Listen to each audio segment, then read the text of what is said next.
Oh, there's my phone. Alright, this is the Faith No More sessions. We already started Angel Dust, so you're gonna have to deal with that. But we never, Let's we get never finished the real thing. Are we going to listen to any pre-Mike Patton Faith No More? No, right? Oh shit. Okay, let's send out a link here. We could start with the real thing. That'd be cool. Yeah. When you tweet the link, I'll retweet it. Yeah, here we go. Ah, my nose running.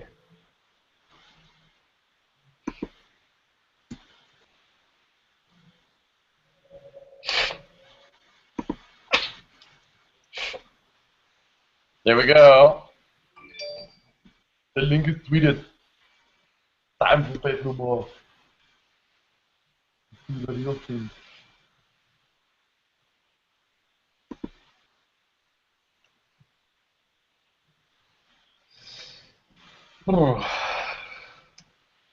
Carl and I are both very sore from working. I pulled a back, what is that, a back/neck muscle? Yeah. It was painful. It hurts. Guess what? If we're gonna play this album, I can't mute my computer.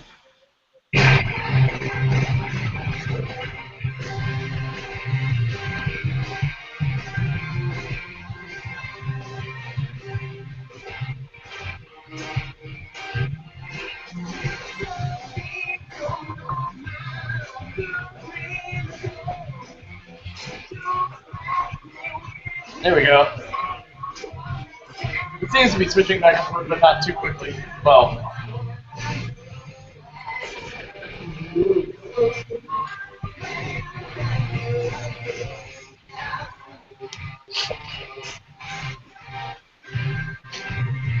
More Kleenex.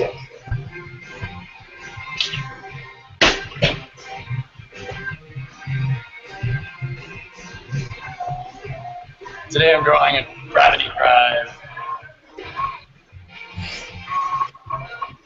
That, funny enough, was pseudo already designed by my friend Dave Harrigan, otherwise known as Sheriff Oven.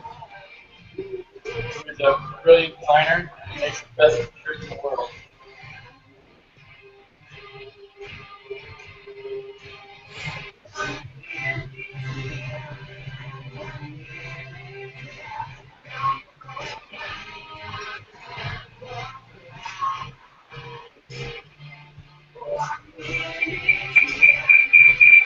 Oh, you're feeding back.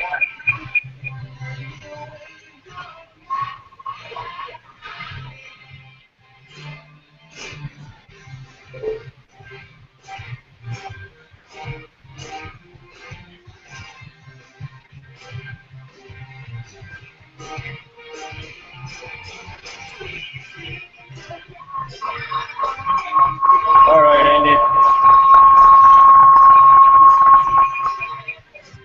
Did you turn your big mic off? No, I didn't. It's because you're gonna have to stop this. What? You have to stop it. Not the screen, just the music.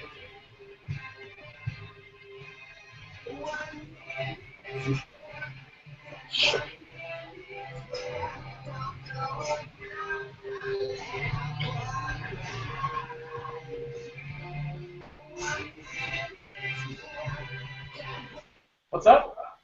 What's happening? Mute your computer. I like that. It sounds like something from Star Trek. Yeah, like a transporter. Yeah, totally. You gotta mute your computer. So if I mute my computer, you gonna play music? Yes. Aha! Got it all figured out then.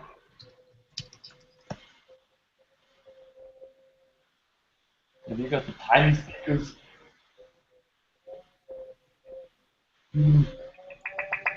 Here we go. Faith, Faith No More episode, take 2. Oh, dude.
Andy, do you have your Q&A on?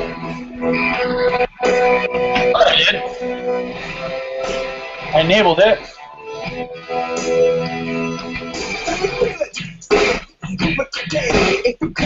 There we go.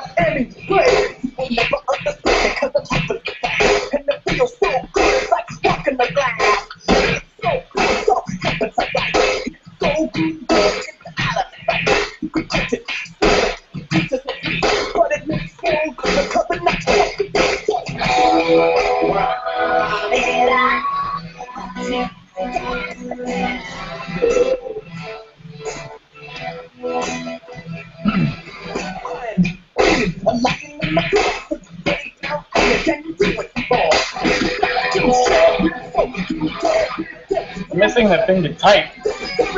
I can't type anything in there at the moment. That's alright.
Hey Carl, Yeah. did you see the YouTube video for grapefruiting? No, I saw your link, but I didn't look at it. Anyway, it's kind of funny. If you can guess, it's this woman who has an instructional video on how to give blowjobs while using a grapefruit at the same time. Oh, okay, I think I did. It's pretty funny, but if you look on the link, there's a guy in England who plays all these videos for his grandmother.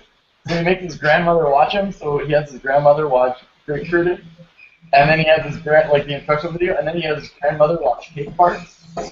Yeah. It's radical. So you don't actually see the videos, you just see the grandmother's reaction, and it's funnier than the well, the videos aren't funny. They're like pretty gross. Well, grapefruit is pretty funny, but it's some of the funniest shit ever. I just discovered this last night. As you do. Yeah.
So Carl, I have a page here that has the engine room Yeah. and a gravity drive, and I'm pretty sure that when I put this on a big board,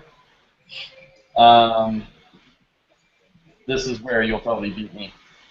Yeah. Yeah, this thing's gonna take a while on the big board.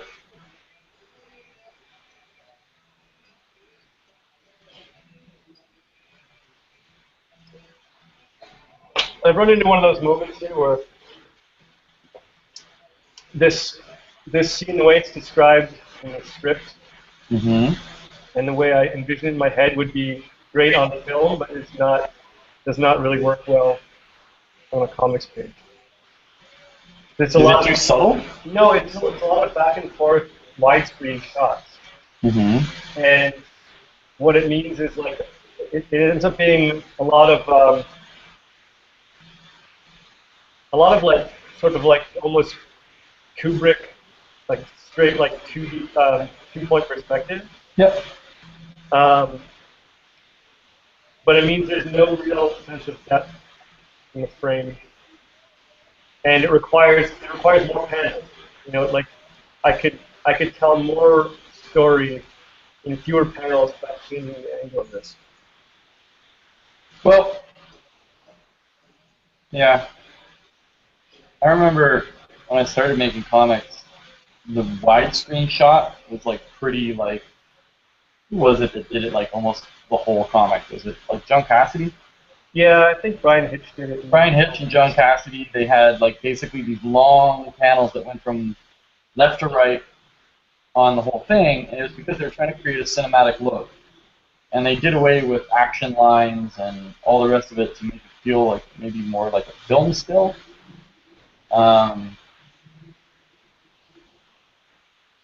So I've tried not to do that too much. I still think that way. Yeah, I try to not do that.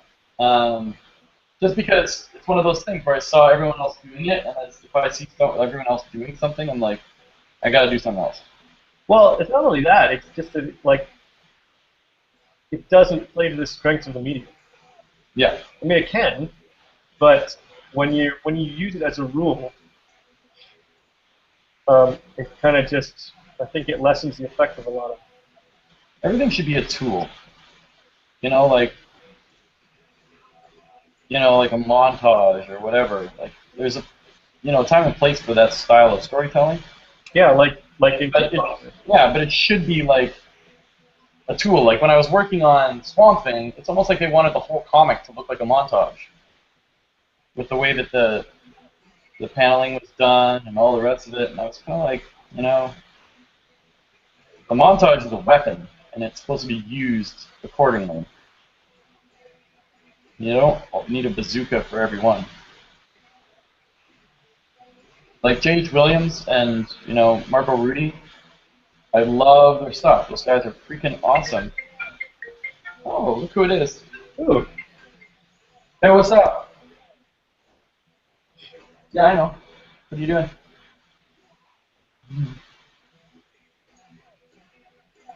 Beautiful. You're in your buddy's bed?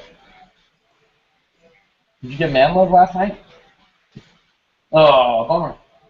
Yeah. Cool. What are you up to? Good. I'm just at the studio with Carl. We went to the gym this morning. Yeah. Yeah, we're yeah. That's what's been making them hard by going to the gym all the time. We should. We look amazing. We're like we take our shirts off and we're like ripped. We're gonna be unrecognizable next year. Next Yeah, you should have seen, like, we were at the gym today, and, you know, if Carl comes to the gym, that normally means I have to shower at the gym, because that means I'm going to the studio right after. And, you know, there was this guy that kept trying to look at our penises and our bums. Yeah, he was waiting around. And he was just like, oh, you know, you're trying to look at my penis and my bum. You know what? He did look like he was a wig. Like a wig and no glasses. Yeah, he looks just like you. Ah, I knew it. It's funny. Give him some of this. Yeah, yeah.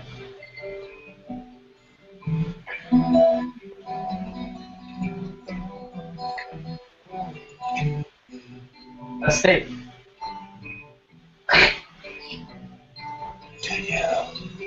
A Foreman grill. Yeah, alright. Sounds good.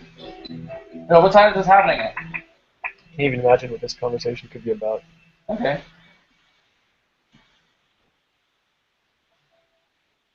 Oh, it's across the street from me? Oh, I fucking love that. Yeah, so I'll probably, if it's at 7, I'll bail at like here at 6, and then I'll run home, walk my dog and stuff, and then run back. Like I live 5 minutes away from work, so yeah, yeah, it'd be pretty cool. Awesome.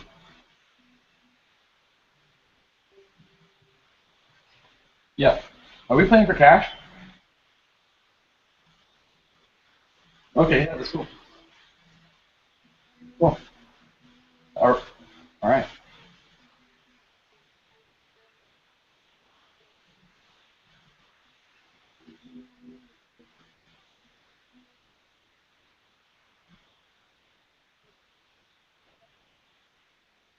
Yeah, okay.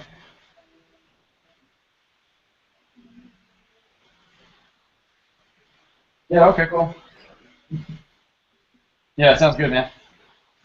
Okay, man. Later. Yep. Bye bye. Poker. You can't play poker without cash. With a what? It's pointless to play poker without money. Yeah, I was just making sure. Well, no, you gotta make sure. Like, I could call him up and I'm like, "You playing poker?" He's like, "Yeah, it's like $300 buy-in." I'd be like, "Yeah, fuck off."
Turn it up on me. Come on, this is the Faith No More sessions. Sorry. Sorry.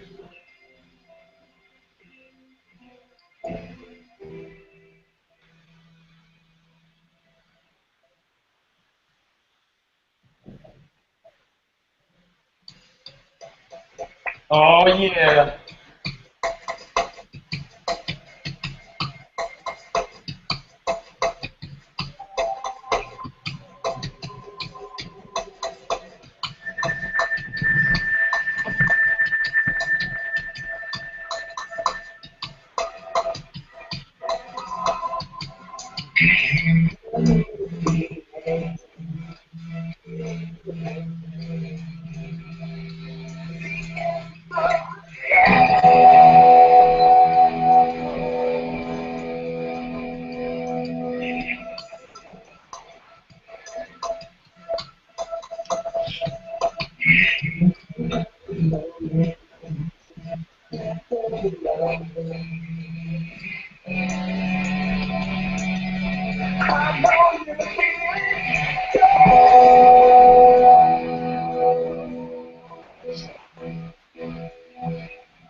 Cookies? What? After an intense workout session, you're gonna hit the girl guys. You need a little gameshing on those cookies.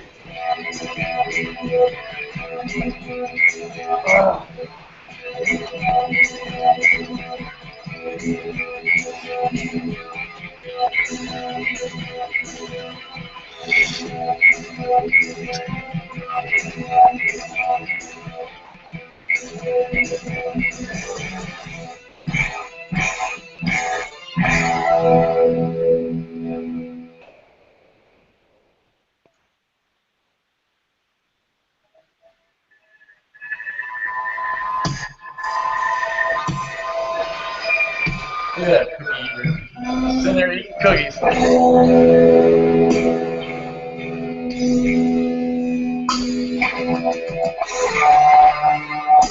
Look at that cookie.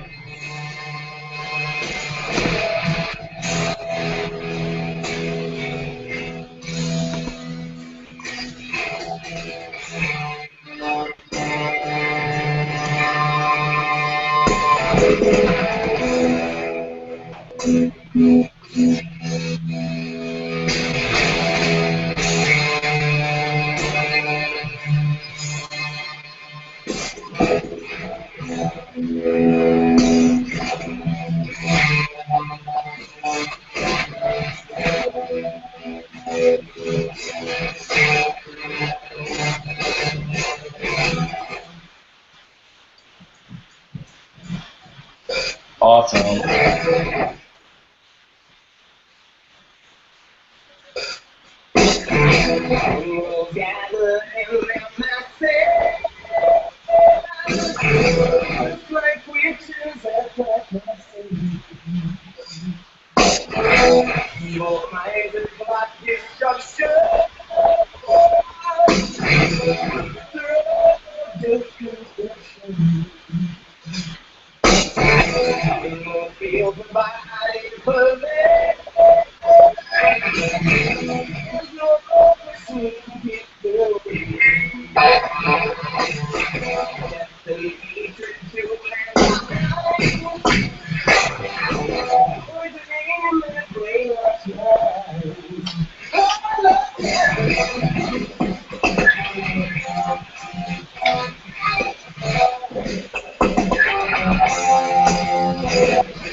When I go close up to the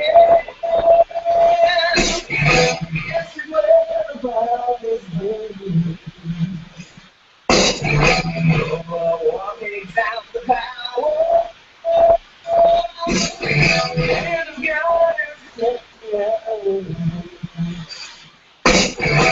say, of children, God is calling. He's the one controlling. Maybe let's see for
Andy, you listen to that whole album.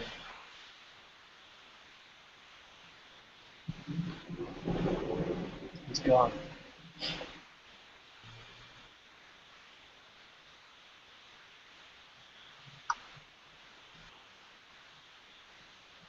It's gone, and I think he's tweeting from the locker. Let me tweet him back to see.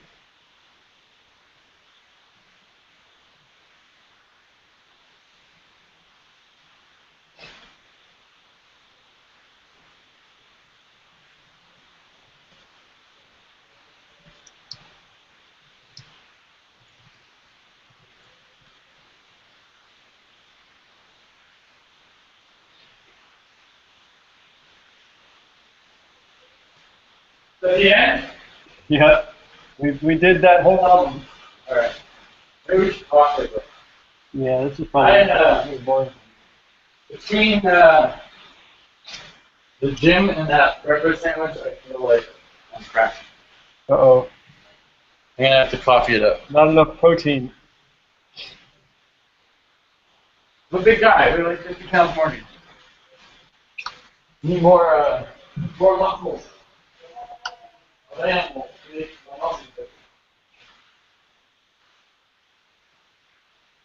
That's what Andy says every day after the gym. He says, you have to eat the flesh of animals to increase your own muscle.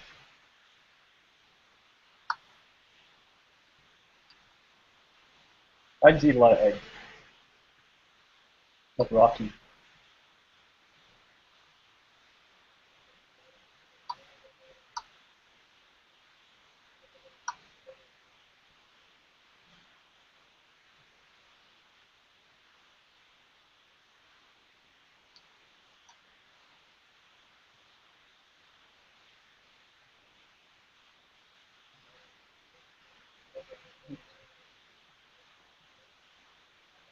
Does anyone, by the way, you guys, you can ask questions on here or on Twitter, and we'll try to answer them. But I have a question. Does anyone know if you can make rounded corner panel borders in Manga Studio? From what I see here, you can't. You know how Photoshop has it's like a shape tool that just you can adjust the radius of your corners? I'm looking for something like that, but within the panel border settings.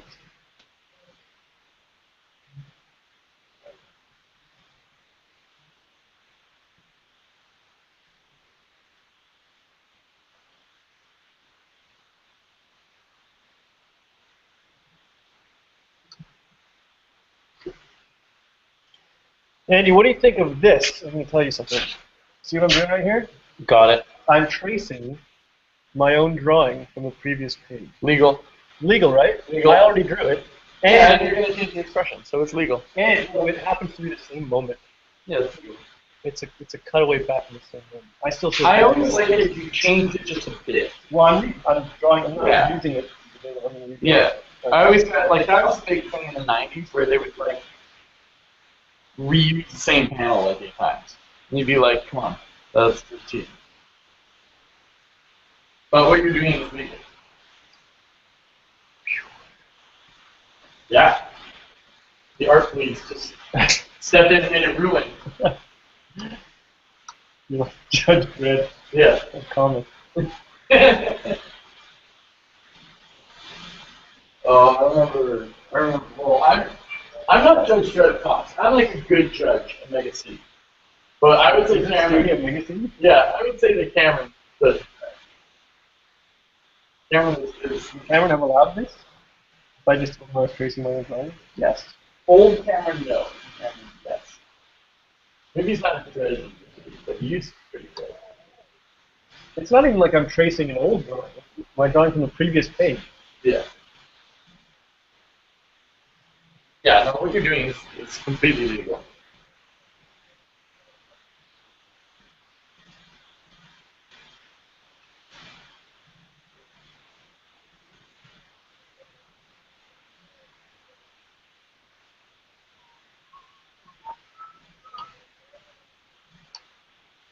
Hmm.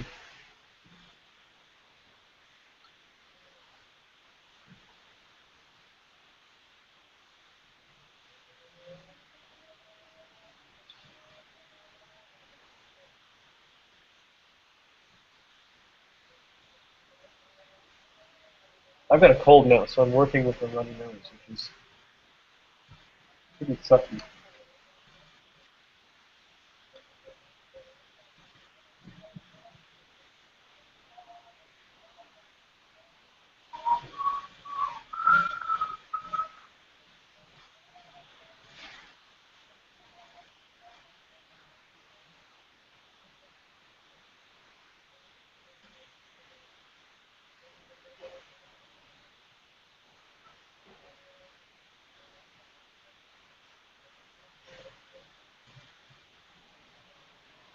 Oh, shit. What? Dude, the girls are fucking ashtray here. Man. So smoking weird.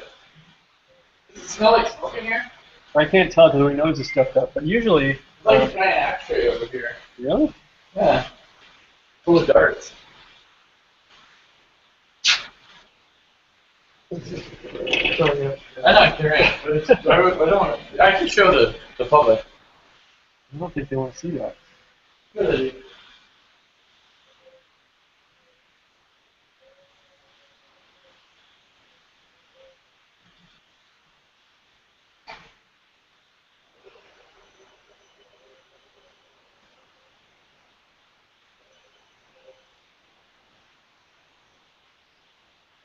So right beside the coffee maker, Yeah. Agent Cooper, I find this. Diane found this clean cup of ashes. No, I think I'm more like Deputy Andy. Oh, that's pretty gross. Ew! Why is that in the studio? You know, it's possible they Where was it smoked? probably keep that With something? But why isn't there an ashtray outside? Maybe they made it to the stairway. I don't think they smoke in the stairwell anymore.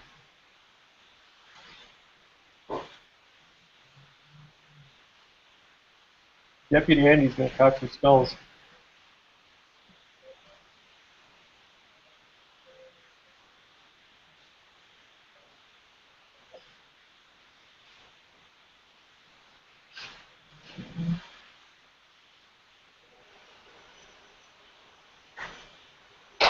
Uh-oh.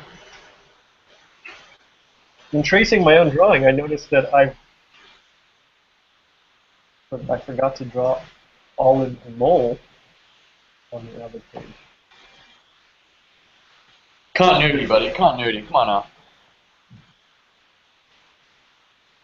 God, her eyes are so far apart. It's like she's got alcohol syndrome.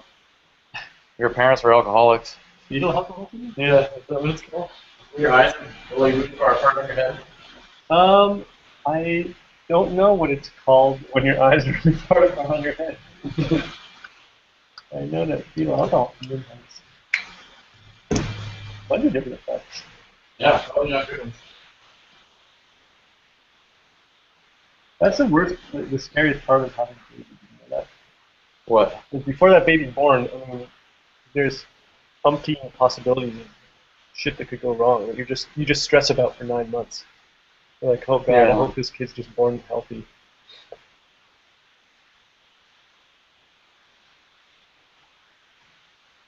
I was gonna say something really horrible there, but I'm not. But like, you pull it together.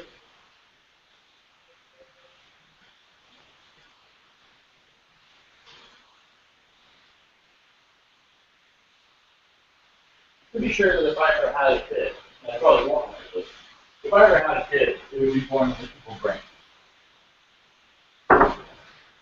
It would probably become pretty equal. Are you certain that you answered all your Pottermore questions truthfully? My what? When you were doing your Pottermore questions to find out which Hogwarts... Yes. Pottermore, I answered completely honestly. You kind of had to, but the one that you keep referring to is the geek quiz. No, not that one. The Pottermore one, I feel like you were answering the questions darkly on purpose just because you really wanted to get into Slytherin. No! Okay. That's what I would have done. Swear. Scout's honor. I didn't cheat on Pottermore. Because somehow it sorted me into Slytherin. Yeah, I don't understand that, because you're pretty Gryffindor. No, I'm not. Are you a Hufflepuff I'm or either a Hufflepuff or a Ravenclaw, I would say. But I'll tell you, when it sorted me into Slytherin, there was a moment of genuine shock. Yeah, you're pretty my shocked. body felt alarmed and in danger. Yeah. Like, am I actually evil? And don't know it? What is this? What does this mean? The snake is not just a symbol for evil in Yeah, I know the that. Catholic sense. Now I know more. In native culture, it's actually a symbol for wisdom. Well, it gets a pretty bad rap in the Harry Potter universe. Sure. But that's because you got a couple goofs in there. What you don't know is that secretly in Harry Potter world, in Slytherin, Andy and Carl are just like wrecking shit up. Why do you think Slytherin's at the top, and then Gryffindor has to cheat with Dumbledore to get points at the end? Because Andy and Carl of Slytherin are kicking balls. That is a lot of bullshit. We're playing Quidditch. We're kicking ass. Every time Gryffindor gets like a bunch of fucking magical points out of the blue at the end of the movie, I call foul. Yeah, it's garbage. Oh, 1,500 extra points for Gryffindor for cleaning the shower stall. Yeah, exactly. It's like, F you, Dumbledore. I worked hard for my points.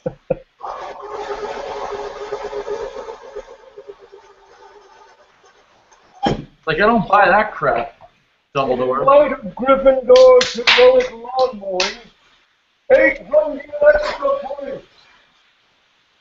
Cheap, dude. Cheap. What house do you think Filch is in? Is he magical? Filch? I don't know. He's a janitor. Yeah, but is he a magical janitor? I guess. He's got a magical pussy. Is he just there because his cat got into the school? Yeah, he's got like a sweet magic pussy, and then that got him into the school. Whatever. I just got a text from Dean that he just tuned in, and he's like, "You nerds are talking about Harry Potter." Yeah, did you hear that last part? Yeah. What about Magic Pussy? Yeah. Or whatever.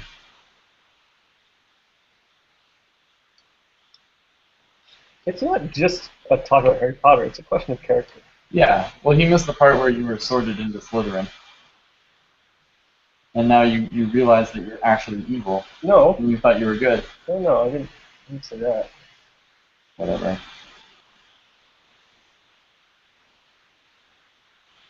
You're a Slytherin apologist. yeah. Well, I mean, did you? Okay, so let's continue this. Whatever. Dark Souls. Did Yeah. you not become the Dark Lord? Yeah, but only because no, but I gathered all those armor sets, and it wasn't because I wanted to be the Dark Lord. It's because I'm an idiot completionist who had to collect all this stuff. But you became a Dark Lord, and you were a wraith.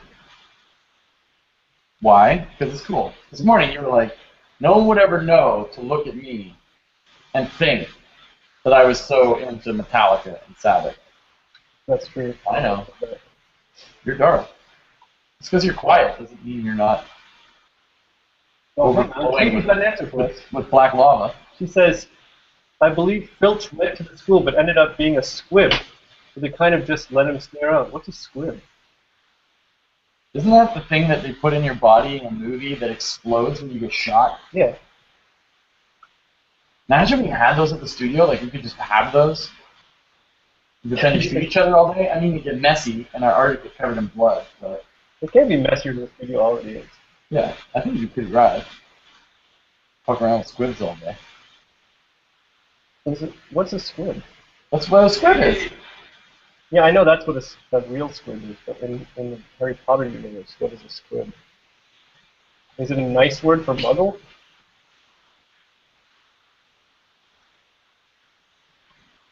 When I first heard that word, muggle, it sounded kind of like dirty. Yeah, explain. Like, what are you doing tonight? Oh, I'm gonna do some muggling. Like you're gonna muggle someone on the street? Yeah, I'm gonna muggle the crap out of someone.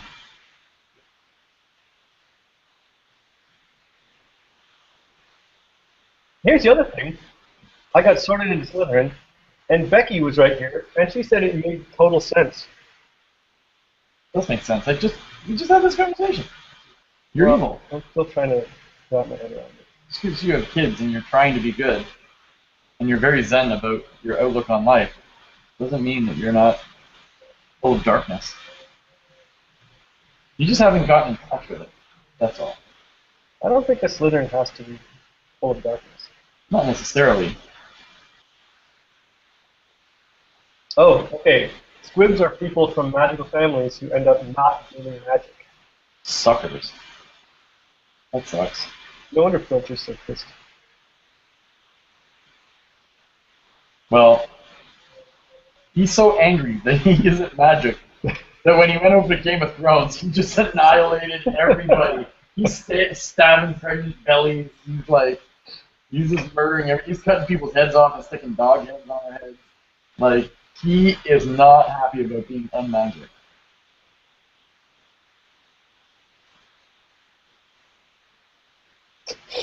Unmagic. It's a nice day for a red wedding. Did you know it's National Novel Writing Month? Did you know that? It's National Novel Writing Month? I think so. I think it's starting in November. You should finally write that novel that I want to write. Exactly. I was just going to suggest that.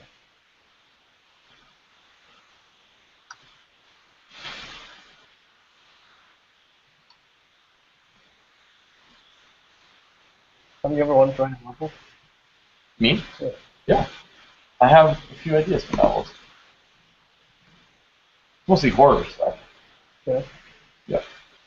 You want to share any? Yeah, I have a novel I want to work on called Grandfatherland. What's it about? It's about a guy who finds out that his mother has died. And, oh, who's calling here? It's freaking Saturday. We don't answer the phone on Saturday.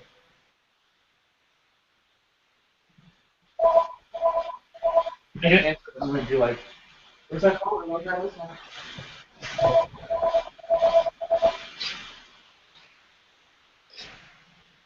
Hello.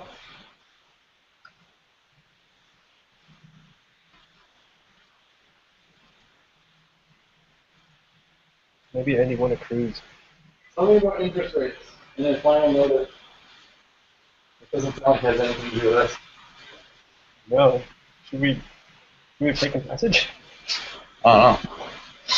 Anyway, so the story is, Grandfather name. yeah, this guy finds out that his mother's died, and he has to go take over the affairs at the house after the funeral. And the house was left to his mother by his grandparents. And it's like a house in the country sort of thing, right? So he gets out there, and while he's there, he starts like hearing weird stuff and whatever, and he finds this like secret room inside the house, like through one of the closets. And it has all his grandfather's World War II paraphernalia. Mm-hmm. And as he reads it, he finds out his grandfather started on the side of the Allies, but was captured and kind of like made to participate in like weird Nazi experiments. And I got this all from a dream. I had a dream about this. And his grandfather was involved. The Nazis, what they were trying to do is they would have, people from the concentration camps, and they were messing around with spirit photography. So they were, in my dream, they were like cutting off people's like arms and feet and doing this weird photography thing to see whether you could still see the outline and ghost of the person's. Yeah, ghost limbs. Yeah, ghost limbs. So as he's finding out all this information that his grandfather kind of participated in, he finds out that his grandfather then became a Nazi. And it gets dark in the house, and he hears some more weird noises, and he realizes that there's a false basement area. So he kind of cuts it up and goes into the basement, and it's like a full-fledged like World War II looking bunker. And as he gets down there, he starts finding like people's like arms and feet and bones and all the rest of that shit. And he finds out that his grandfather was still playing with photography, the spirit photography, back home in Canada or the U.S. or whatever, probably Canada. And as he's down there, his lights go out, and he kind of like freaks out. He can hear stuff and hears someone rustling around. He's scared to death, and as he gets his light back working, there's like a ghost like cutting off his foot. Oh. And it's like the ghost of his grandfather like cutting off his foot. That's what I have so far. So what made you want to do that as a novel, not as a comic? I don't know. The richness of the dream, I felt could. Well, I was probably going to make it into a comic, but the richness of the dream, I thought would make a good short story and stuff like that too. There's still a lot to work on there. That's just that was just the dream I had.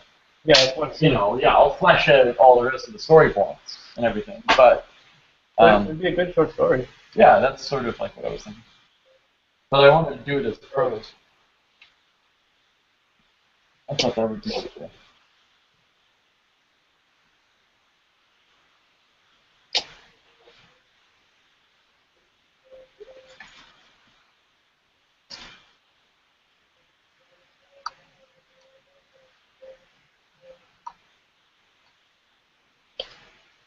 I think J.K. Rowling could do an entire book just about someone who's a squib. Definitely. I mean, that seems like a way more interesting character than someone who's born to be the chosen one. Well, that's like anyone, every Hollywood script. Anyone who grew up with like a sibling or something who's great at stuff is basically a squib. That's basically the Hollywood formula, though, right? Everyone's the chosen one. Yeah, it's shit. Yeah. Not just Hollywood, but most games. Yeah.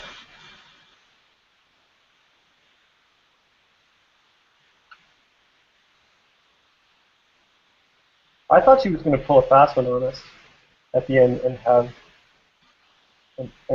Neville Longbottom have been the chosen one the whole time. Yeah, that wasn't gonna happen. Called Harry Potter. Yeah, Not Neville Longbottom.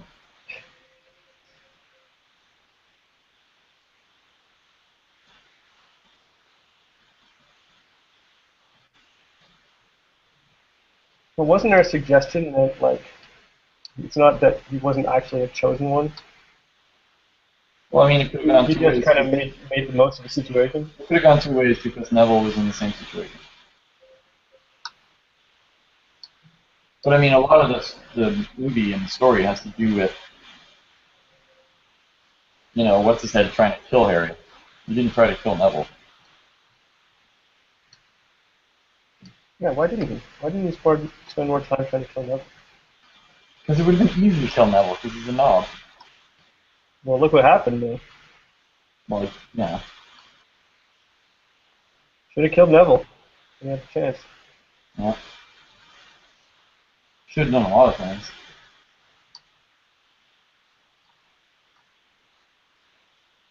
Would have been a way better Dark Lord. Well, he had the armor to begin with. Yeah, it would have been armor. Totally.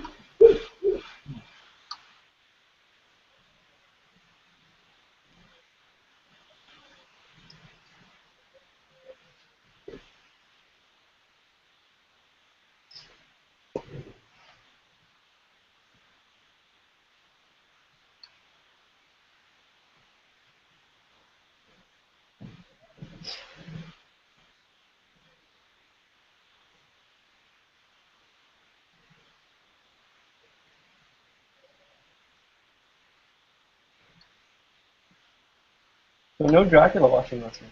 Nope. No, I finally heard from Brendan, but he was kind of like at 9:30. He said he met up with some old friends or something.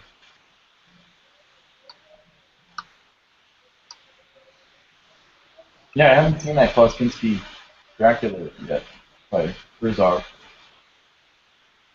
and I want to. I want to see it.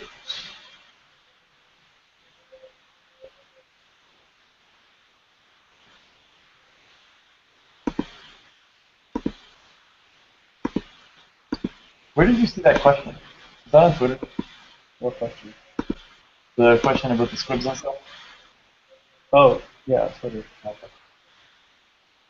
It wasn't so much a question, but it was an answer to our question. Sure. Right.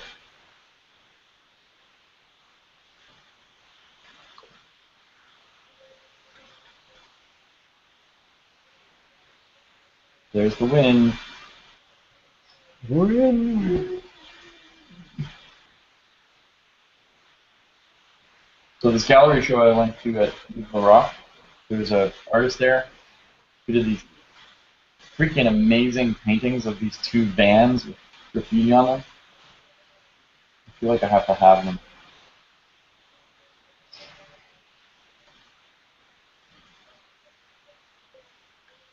Pretty badass.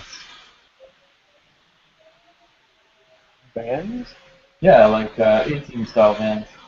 Okay. Not like shoes. Is the word van just short for Bandura, which was like the original name of that model of vehicle? I actually have no idea. Wouldn't surprise me.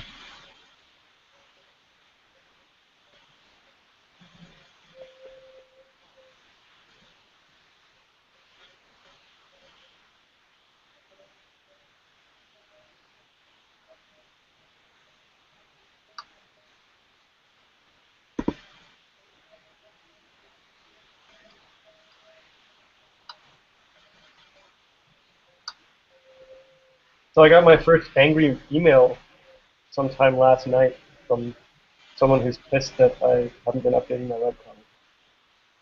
Oh, really? Yeah. Your webcomic? Yeah. Asking for a grant.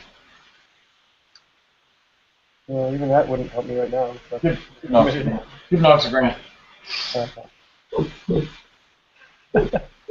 uh,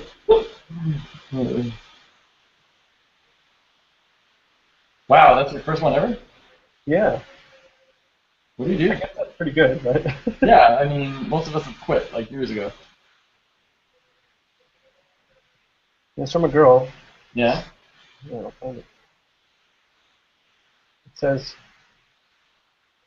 I don't want to be harsh, and I never contact or bug webcomic authors. I hear y'all don't really check your fan mail on the reg anyway, but this is exactly how you lose readership. In a big way. I'm an extremely loyal reader, but a complete lack of updates for months at a time is simply too much. I'm already forgetting to check your website. Soon I will forget for weeks, then months, then altogether. I guess you know that. I hope your other projects are worth it. Yeah, it's called, he has 2 kids in a house, and he has to feed his children. Yeah, I've got, And by the way, I've got a mortgage. it's all nice, but go fuck yourself. No, I mean, I get it. I feel bad about it. Dude, you've done it for free for years. It's crazy. No, well, what I felt bad about was that, like, I feel like maybe I haven't communicated well enough that it's on kind of extended hiatus. I think I've said it on Facebook, and there's like a permanent sort of post on the side of the website Yeah. saying, "Hey, I'm going off an academy, so I'm going to be away from this for a while." But I don't know how people read it, right? So like some people might just be getting it in the feed, in which case they never got that news. And so I just feel like maybe I wasn't clear with, I don't know. But yes, in terms of it being worth it, yeah, I gotta pay a mortgage. So I think I'll probably just write back and tell her. I'm sorry. But Here's the deal. look, Here's the deal. You do webcomics for free. Then you print them and make books. And you have to pay for the printing of those books. And you do them in color, so the printing is wicked expensive. So you just hope that you're making your money back so that you break even on that stuff. And to give you another idea, the wages in comics have not raised since 1973. The rates have not gone anywhere since 1973. They're exactly the same. So, like, what's up? Plumber, how much does a plumber make an hour? 30 to 50 bucks an hour? Same as an electrician? Like, garbage make, what, between $20 and $35 an hour? So it's like, you look at our set of skills. yeah, you're not getting rich. You spend your whole life doing this stuff. You're getting rich going super. Yeah, and you're doing it for their entertainment, and all you get is hate. It's like, actually, you don't get all the things. No, as I said, it was the first mail like that I've gotten.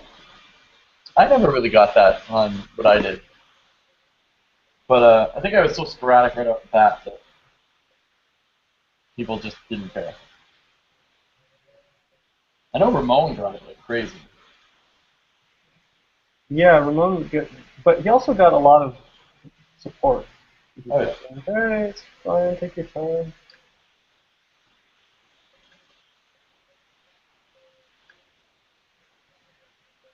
Like, I did that thing for like 7 years without a break, weekly. Hey, I think you're the champ. You're the champion.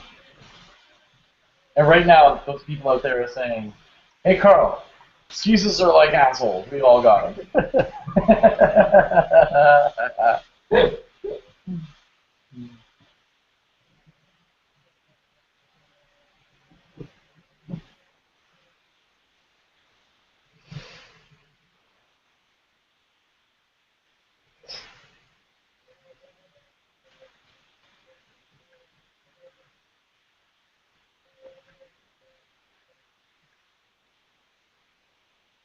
If we were making the rates that we're making now in 1973, like if we went back in time right now and we were working, making these same rates, we'd probably be doing pretty well.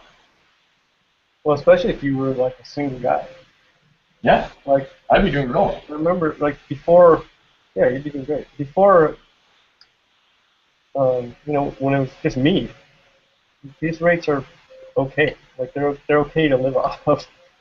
You're just one guy. But as soon as you have to, you know, pay for a house and for kids, kind of not.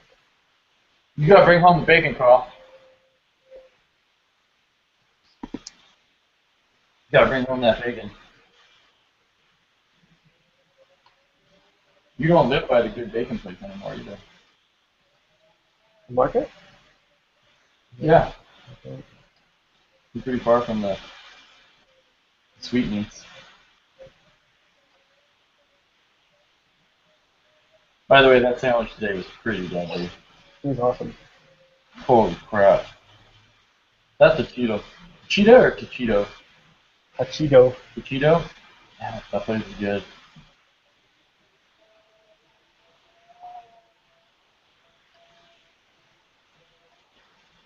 He was telling me they have a new suit coming What? He's pushing that. on Thursday. He pushes that soup on everyone. Oh, really? Every time I go in there, he tells me about the Thursday soup. Yeah, that's it. Every time. What's up with pushing the Thursday suit? I don't know. He's really into it. I tried it. I tried it once. Oh, you had it? Yeah, it was good. But it was no sandwich. Yeah, it's no like omelet sandwich. That's bomb. Or the soft tacos. But it's some kind of traditional soup. Like it's some kind of Mexican soup he seems to really like. Yeah. Well, He was so excited about it that I had it once. and you're like, whatever. No, it was, yeah. He was pushing that stuff on me like it was some sort of new thing. It's not new. Oh. I knew it. I knew there was something to that. Product placement.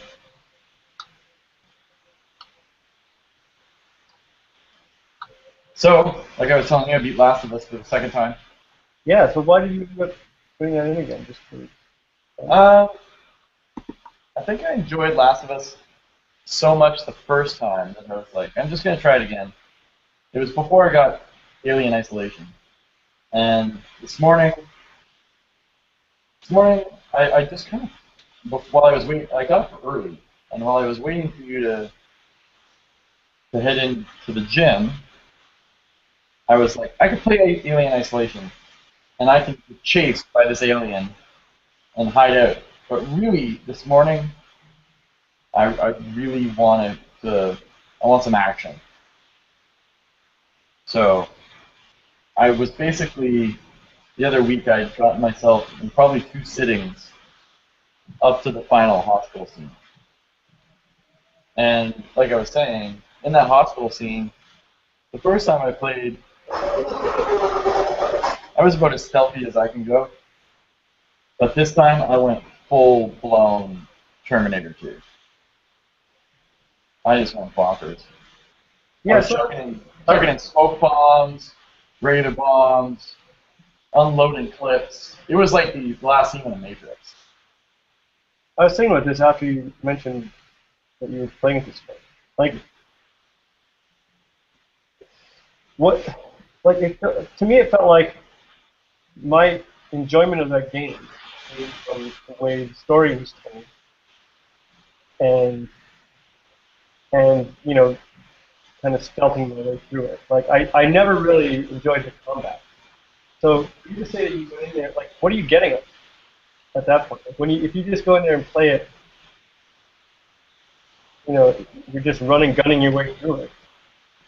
What, like, aren't there better action games you could be playing? Like, why that one? It was just available. Okay. I bought Call of Duty 3 times and it That was keeps an easy- messing up on my computer, or on my PlayStation. So I was like, all right, It was basically a lack of motivation to get something new, and yeah, that's it. I mean, on the second playthrough, I did some things a little more stealthy. The basement of a hotel was not as scary the second time. But I remember thinking the basement of the hotel the first time I played. Wait a minute, is that based on a hotel? Like, there was one thing in that game that was It's underwater. You're like 3 feet underwater, sort of. Yeah, there was a super cheap part, and I think it was there, right? Like when I don't want to spoil it, but anyway, if I think it was under the hotel, and there's like a thing a generator or something you have to turn on. Yeah. And as soon as you turn it on, you could have like been super careful and cleared out that whole area. Yeah, it doesn't matter. Yeah, it doesn't matter. If you turn that thing on, you're just swarmed by zombies, Yeah, that's right. which is BS. Yeah. And then you just basically have to run your way out of there. Well, you can't run. You gotta kill everyone. Or whatever. It would piss me off. You gotta kill all the zombies, and then there's I think there's one or two of the big dudes in there. And they're a real pain in the butt in that scene. I think I ran. I think I bolted to the exit. Yeah, you gotta get the key card, and I couldn't remember where the key card was, so I think I just fought my way to the point where everyone's dead. It was like in Alien Isolation, there's this like scene where there's a bunch of people, and you're supposed to like completely sneak around them, but I kind of cheated the computer and hid at the bottom of the staircase, and as the people one by one came down the staircase, I clubbed them over the head with a hammer until they were dead. Everyone in the room. Because if you make a noise, then they all come running, right? Yeah. So I clubbed the one woman, and she goes down, and I ran down the stairs and hid behind the thing. So then a buddy comes around, and I can see him. He gets to like the bottom of the stairs, and he's looking around. You know what I mean? And then his friend, before he goes, will leave. So as he turns to go up the stairs, I just run up behind him and hit him with a hammer. And then he goes down, and then his buddy's like, "Oh, what happened?" And then he runs over. Sure enough, he comes down the stairs. He gets clubbed to death with a hammer. And it got to be the point where I just had a pile of like 5 or 6 bodies bottom of the stairs. I think I did that with a hammer. In that game in particular. I think I did that a lot. Like find one really good hiding place. Yeah. And but no, sorry, that was in the last episode. No. Yeah, no, I'm talking about Alien Isolation. I totally like. Okay, so the reason what I did was bad is you have to do a bunch of stuff, and then you get back into that same open room, and the alien is hunting you, and he's walking around that room. But if that room was full of people, the alien would be eating them. So you can sneak by the alien at that point. So basically, there's like you can crawl super slow. So I had to like super slow crawl across that whole fucking open thing, so that the alien wouldn't, see me. But that's not where you're stuck now. No, that's not where I'm stuck. That's not where I'm stuck at all.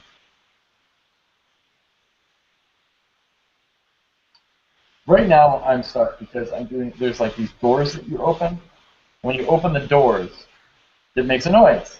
So obviously the alien comes over. But I'll open the door and wait. There's like a 5-second, 6-second delay on the door opening. And I'll just stand kneel in front of the door and be like, "Oh shit, I hope he doesn't come." You know what I mean? Instead of like doing something to make sure he doesn't come, like hiding while the door is opening or something. Can't you create diversions or something? Yeah, you can. So you need to do something that occupies them for enough time for you to open that door. Yeah. Yeah, as my buddies say, why don't you just be better at it? So. Yeah. It's all kind of for games anyway.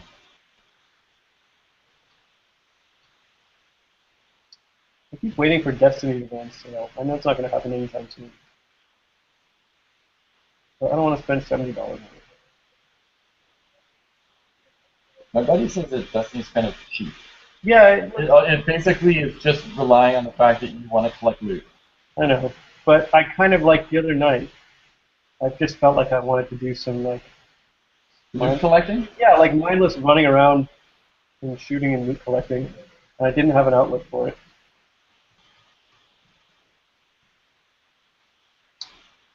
I watched Django Unchained again the other day in the studio, and they played this song called "His Name Is King," and it's the same song that was the theme intro to Red Dead Revolver. Oh yeah. Remember Revolver before Redemption? Yeah. I never finished that game. Oh. So I couldn't hear that song without thinking about Red Dead Revolver.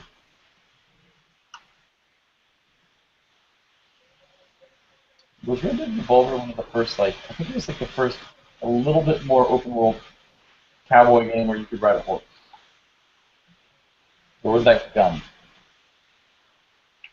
Isn't it also Call of Juarez? Yeah, I was really into Gun too. When you could open world stuff and ride a horse, I remember thinking that was like pretty badass.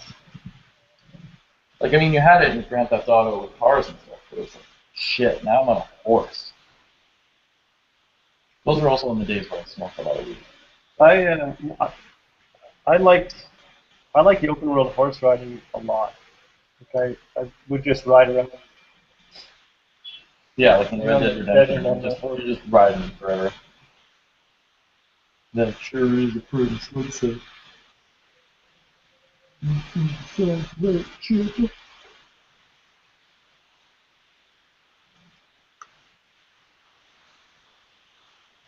We don't talk about our love for Young Guns too much.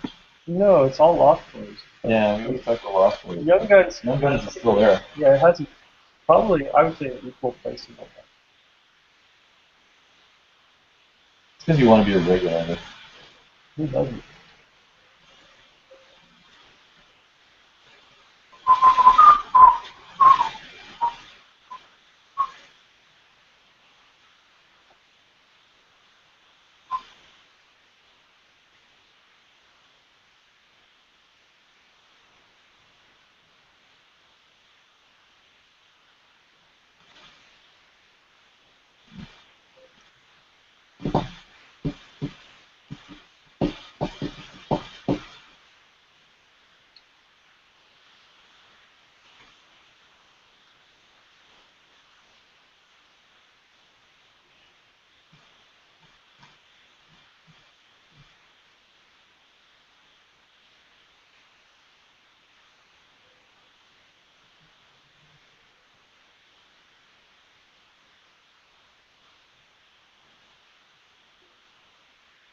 I was trick or treating. Kind of shitty. Really? Yeah, like our neighborhood. So if you move, like it's they're way more kind of nice neighborhoody. I thought it would be a bounty of awesome houses and but like the streets were mostly dark. Kind of upsetting. Oh. Like, there were a lot of people who either just closed up shop early or were not participating in Halloween candy giving. Well, next year you'll have to come to my hood. My street was on fire, dude. There was kids everywhere. Were they coming to your door? I don't know. I wasn't there. Like I just stopped in to drop off prints, and then I was gone. Um, but they might have. I don't know. Prince probably would park with them.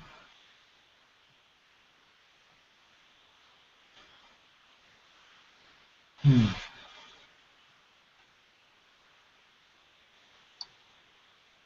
I would love to play an open world Road Warrior game,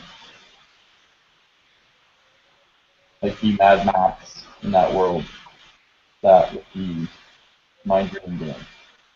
Well, aren't there like a million games that basically use that exact setting, except not officially Mad Max? Like Um, that post-apocalyptic, like isn't Borderlands and all that kind of crazy? I didn't play Borderlands. What's the other one that's big? Or it was Rage that Fallout. on that game? I feel like I played Fallout and didn't like it because there was giant bugs. I played one that had like these giant bugs, and I was like, this sucks.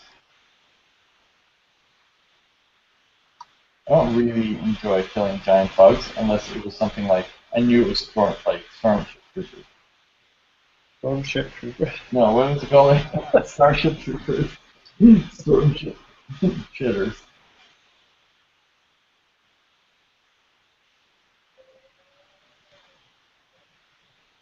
If you're talking about Fallout 3, I think there was only one kind of level of it that had bugs.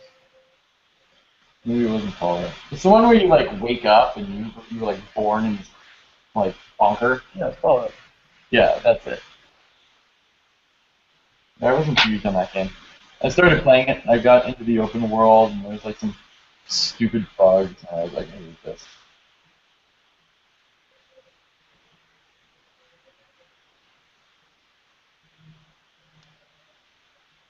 That being said, I'm pretty done with zombies.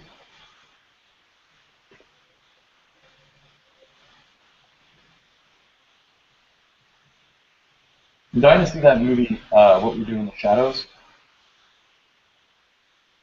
That comedy, where it's like about vampire roommates Oh, is that with the guy from Flight of the Conchords? Yeah. The main. Yeah, I gotta see that movie. That movie looks amazing. It looked like a good trailer, but like I don't know how much. Yeah, maybe the movie sucks. Like everything's in the trailer. That totally should be a thing. Even the trailer looked like it was running out of gags. Yeah. I feel like that's a movie that I could probably write 100 gags for. That's an easy one. But you have to be a real Dracula movie connoisseur to be able to write that.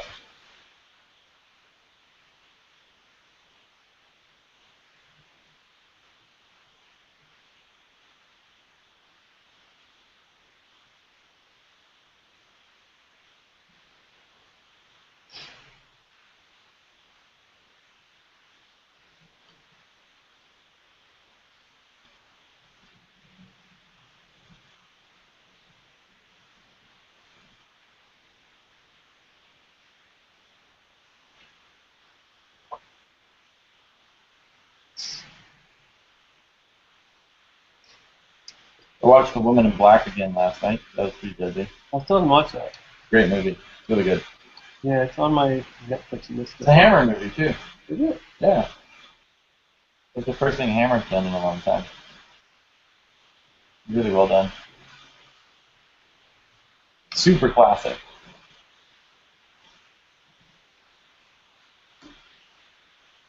I might have to just watch it at work. The chances of me watching it at home are slim.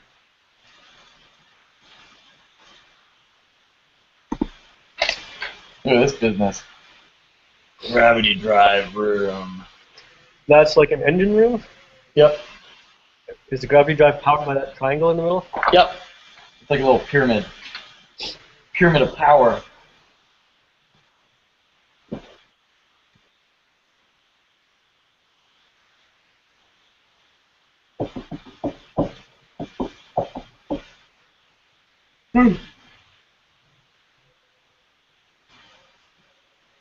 Oh, the coffee's not helping, dude.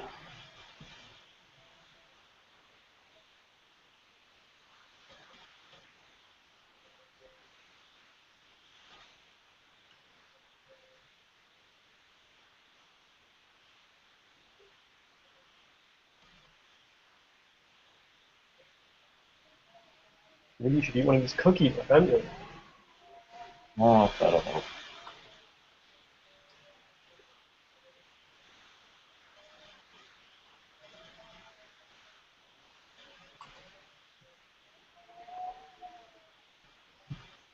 So last night, when we started giving out candies at the door, I went out, but like, before we actually went out, I put on that rubber Batman mask and a cape,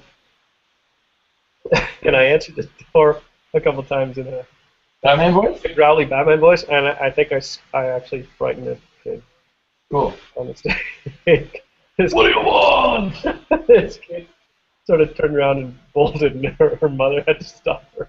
Really? Yeah. That's awesome. Was Amy with you? Yeah. She's like, way to scare the kid, Kershaw. No, she actually answered the door. Like, that's why I thought it was okay, because it wasn't just me blowing the door open and shouting. Like, Amy answered the door, and I was just behind her. I don't even know what I said. What did you say? I don't remember what it was like. What are you busting ass?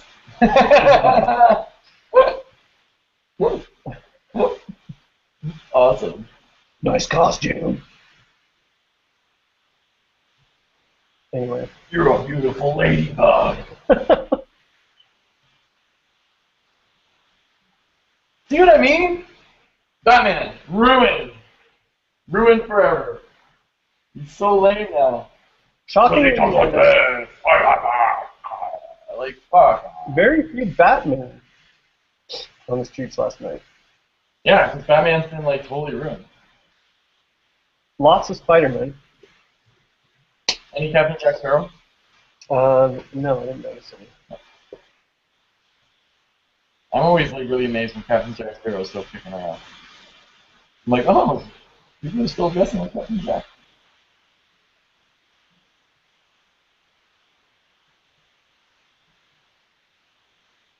There's a new movie where he plays the big bad wolf. Captain Jack? Yeah, Captain Jack.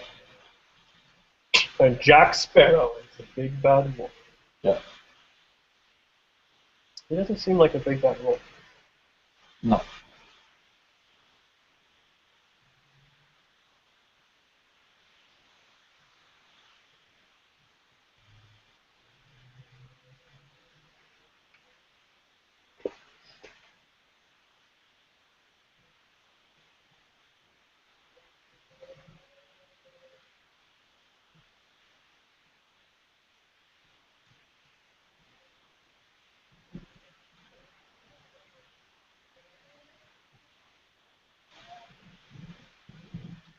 That's fucking lame.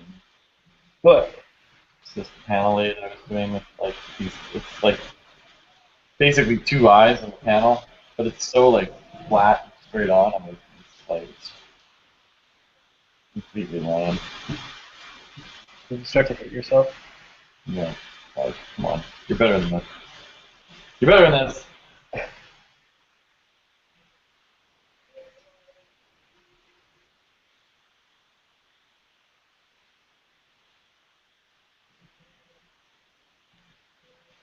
Remember that time we went to the gym and then got Subway on the way back? Yeah. That was a dark time. That wasn't their time. We ate fresh and we both passed out. Why is that? It wasn't fresh. Did they give us like some sort of poison? Yeah. It's like a story. Remember the time that we went to the gym and ate Subway?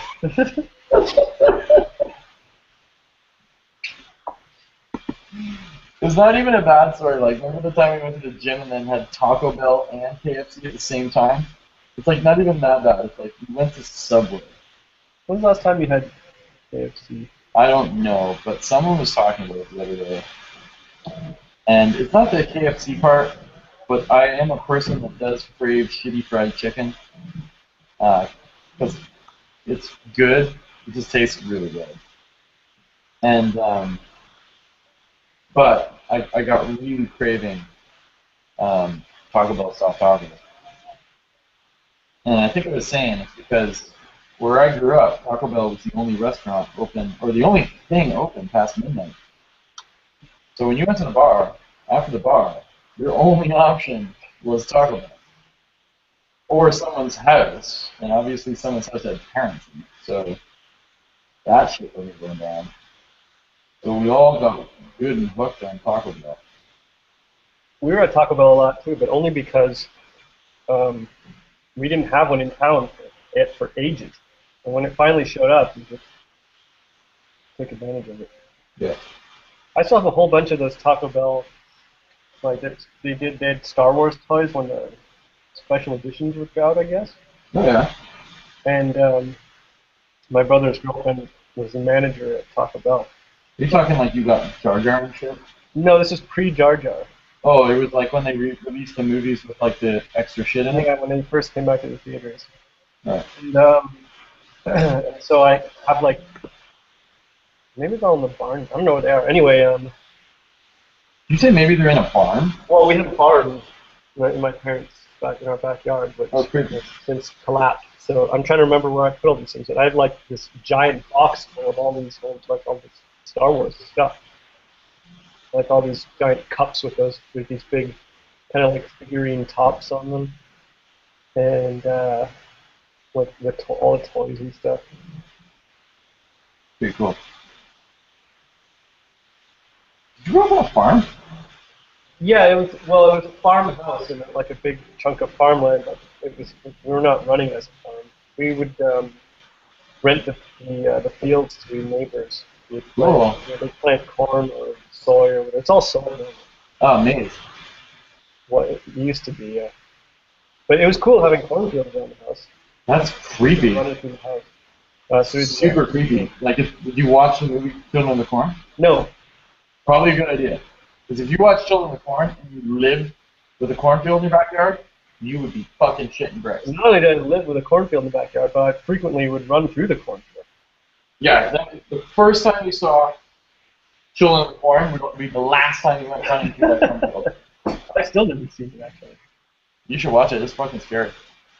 You'll never think about a cornfield the same way. It's like clowns. It's like when you read or watch a movie, clowns are real.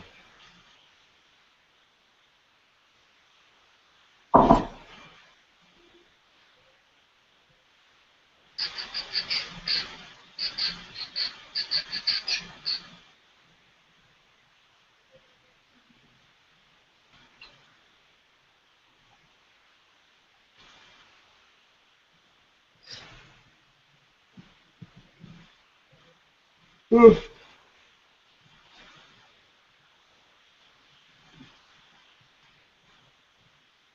I remember one time I was really little and I was staying at my aunt and uncle's house for something, and I came down. I went to bed, and I came downstairs to, for whatever reason, to the basement to see. I think that's where my parents were. My cousin was watching a movie anyway, so I was like, before I entered the room, I kind of peeked in the door, and they were watching this movie, and it was a horror movie. I don't know what movie it was, but in it, um, there were a bunch of people, and they couldn't. Something had happened to them, and they couldn't go to sleep. And if they went to sleep, they would die. Yeah, that sounds like Never on Elm Street.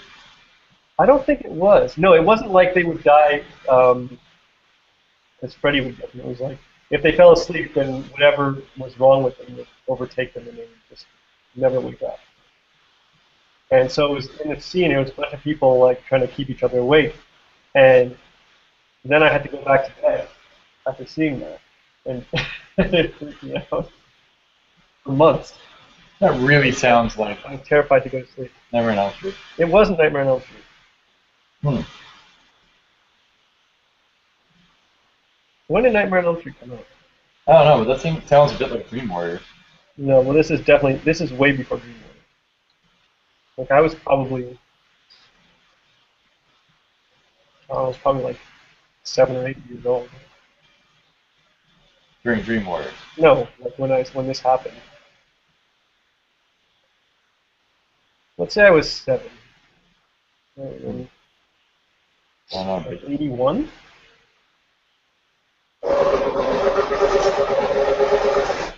yeah, I don't know. I don't know that I've seen another horror movie like that.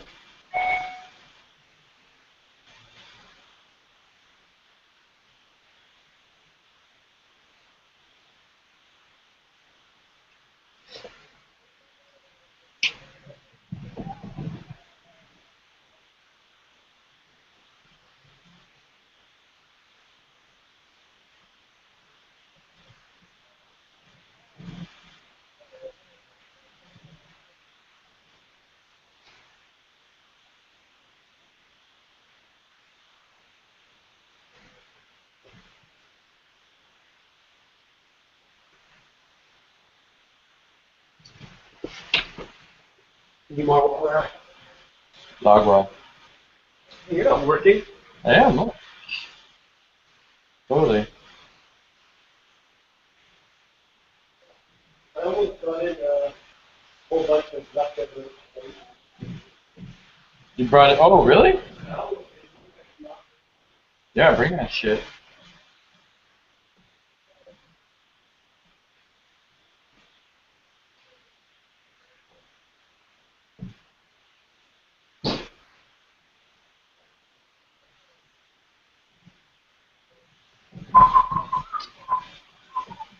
Problem is, if I bring those leftover candies in, we're gonna eat.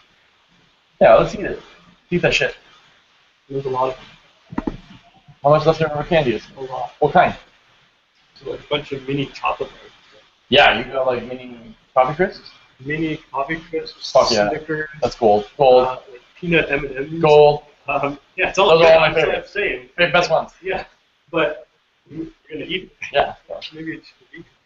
Then we'll just have to go to the gym. We'll just have to gym. Do it for real. For real. I flip you for real. Flip you. For real.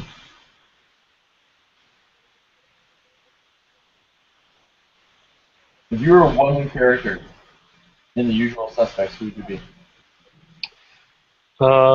Well, I guess the one that doesn't die. Um, but you I want guess to you guys are so sick. your Kaiser Soze. All right.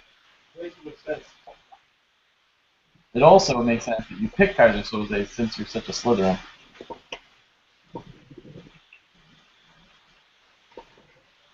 Well, I've neglected my family to come to the studio and work on Saturday, which is a very Kaiser Soze thing to do.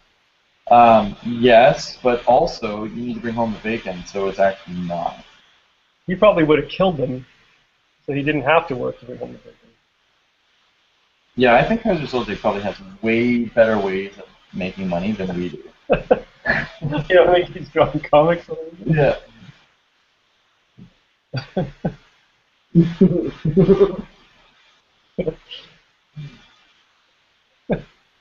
Sometimes I think there's got to be a better way to make some money than this. This is like, yeah, it's fun and all, but damn it.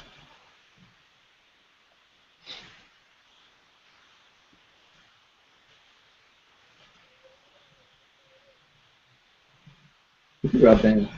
You can't rob banks. Banks are too like technologically advanced now. Yeah, but if you put on some dead president masks, Oh yeah, if and you do like some the crowd presidents. control, and you're smart, and you never try to go to the vault. Never go to the vault. You only robbing the tills and getting out of there so you can fund your surfing. Have you noticed that the tills, even like any money that you get now, pretty much comes out of like a machine, like a little machine they keep over in the corner now. I haven't know. You know, like I spend so little. Like I just always go to machines. Yeah. I hate going to the banks. They will never be making anything. Anyway, I don't want to rob banks because I never ever want to go to jail.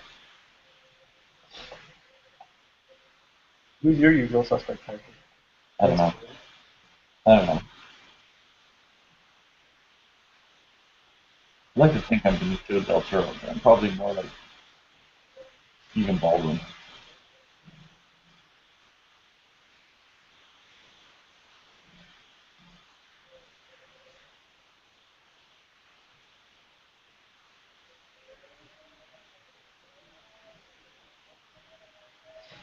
Apparently, Stephen Baldwin and Kevin Follett got in fights on the set all the time. Really? Yeah, they still don't have very nice things to say about each other.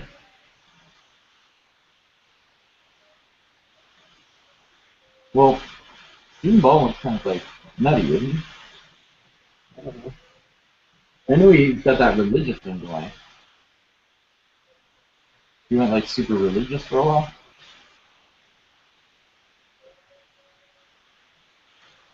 Do you think Rob Liefeld's hardcore religious? I have no idea.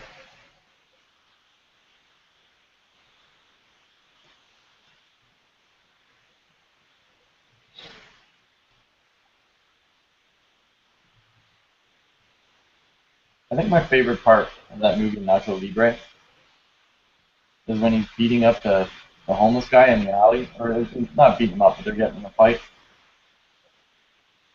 and he says something about, being a man of God. And the homeless guy in Mexico in the alley is like, I don't believe in God, I believe in science. I was like, that's amazing.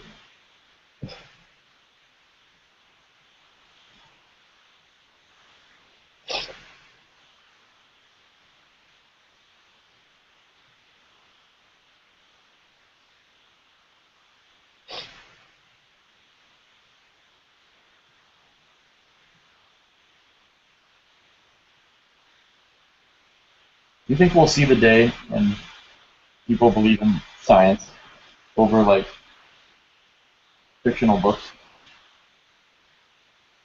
Yeah. Do you think that'll happen in our lifetime? Hmm. Possibly not our lifetime.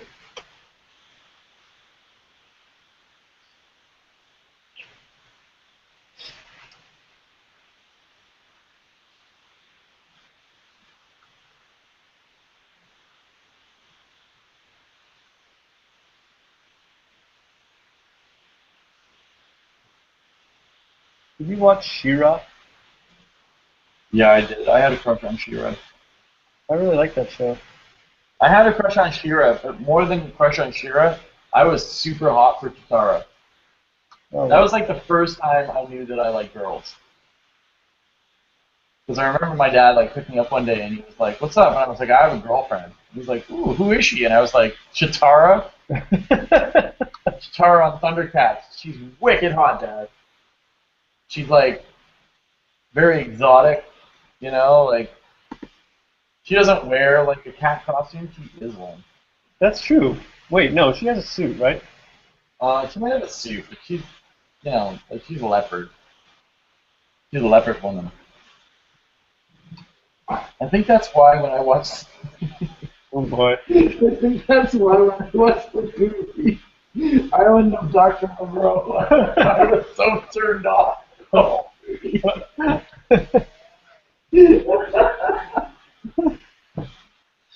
Chitara. Yeah, I was like, yo, where's Chitara up in this Island of Dr. Monroe? Because I'd be all over that. Did they have that? I never saw that movie. Did they have any teeth? No, there's not a Chitara. There's not a Like you just call them all Chitaras. Yeah, there's not. Yeah, there's no Chitara. Well, I guess, Chitaras. what's her name? I always look up her name. It's like Aruba Bulk or whatever. She's kind of a cat lady, but she needed to go. But she needed, like, she was pretty human looking. She needed to go a little bit farther before she was a Thundercat. Yeah. Yeah. And then it's like your girlfriend is like a Thundercat. And then what do you do, man? Like, she is athletic as hell. And you're in your mid-30s. And you're lucky if you got 10 minutes in you normally. You have this hybrid Catwoman that probably has the stamina to like run for 8 hours straight. And you're like, what am I going to provide for this relationship besides like a few good laughs? You know, like I could make her laugh a couple times, maybe. You know. I think this is your novel. Yeah, I could make a few like cat jokes. You know, like. You know, she goes into the bathroom, like secretly put like a kitty litter box like on the toilet, you know. And snicker. Good times. You know. Totally dick. Sorry, man. It's super hot. I think it'd be a good movie to make. We'll call it I Married a Teenage Chitara. Yeah. Yeah. I also thought it was like super. Like I'm watching Woman in Black last night, and it's like Harry Potter is now in a real movie, like horror movie, in like this haunted house, and he's all English, and everything's super English and whatever. And I was like, can you imagine me in this movie? It would be hilarious. It would be ridiculous. Every time something like jumped out at me, I'd scream, like super scream. But anyone would. Yeah, and I'd be, you know. They never have like that, you know, the audience member. You need to like take one of those old classic Victorian movies and like all of a sudden, like I went back in a time machine and I got stuck in a haunted house. Good. Like there's this part where he's like, we need to reunite. Don't spoil anything for me. Yeah. I figured it out. But there's a lot of moments where I was like, dude, I wouldn't do that. Don't even think to do that. No, you just scream. Yeah. But like hair-burning ideas people come up with when they're trying to like get rid of ghosts. You know what I mean? Like, we need to dig up this person, and then we need to like put this over here, and I'd be like, nah, man, I'm just gonna bail. Like, oh, what movie? Oh, I saw a horror movie recently. Oh yeah, okay. So we were talking about the horror movie I saw the other day, called the. Oh, what was it? Something Tucker. See, this is why your titles are so important. Because you have a good movie, but your title is so long and stupid that, like, a week later, you can't even recommend it. You can't even remember what the name of that dumbass long title was? That's a problem. Oh, the Taking of Tucker Dale. Yeah, Tucker Dale, or, no, something Logan. In that, there's a cameraman, and when stuff starts to get really funky in the house, he just pieces out. He's like, yeah, you can't pay me enough. See ya. And he leaves. He's just gone. Never see him again in the movie. I was like, that's the dude. That'd be me. like stuff is starting to get real bad, you're just like gone. I kind of feel that way a lot about just planet Earth. You know, if I lived in a country that there was just a lot of bad shit happening, I'm out. I'll find any way to get out immediately. Like that Sam Kinison sketch. Yeah, people are like, "This is my home." I'd be like, "Fuck that, I'm out. This place sucks."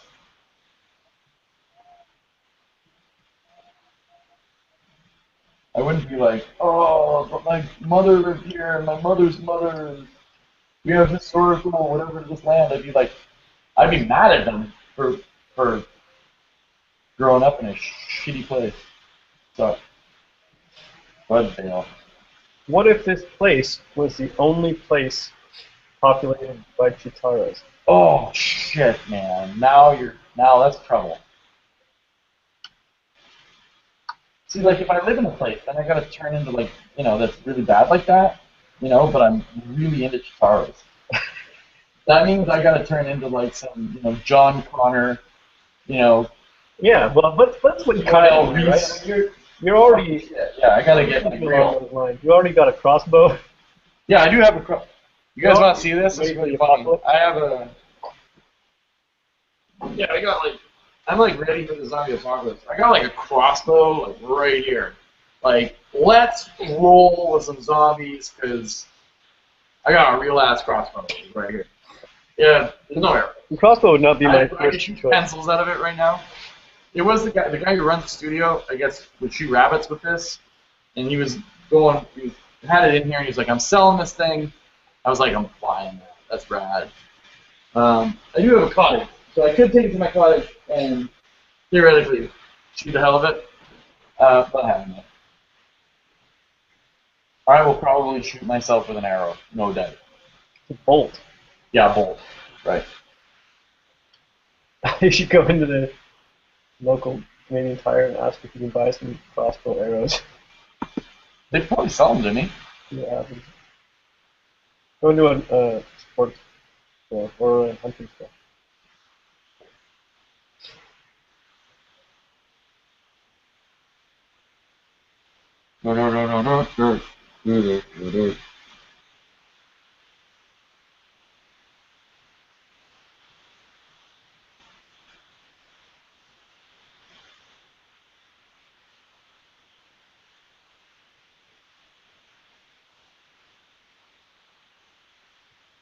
Anyway, I originally asked about She-Ra before we started talking about Chitara, because it just occurred to me that like that show was probably aimed at girls, but it never really occurred to me at the time. Like I watched it the same way I watched any other show, and just rooted for She-Ra.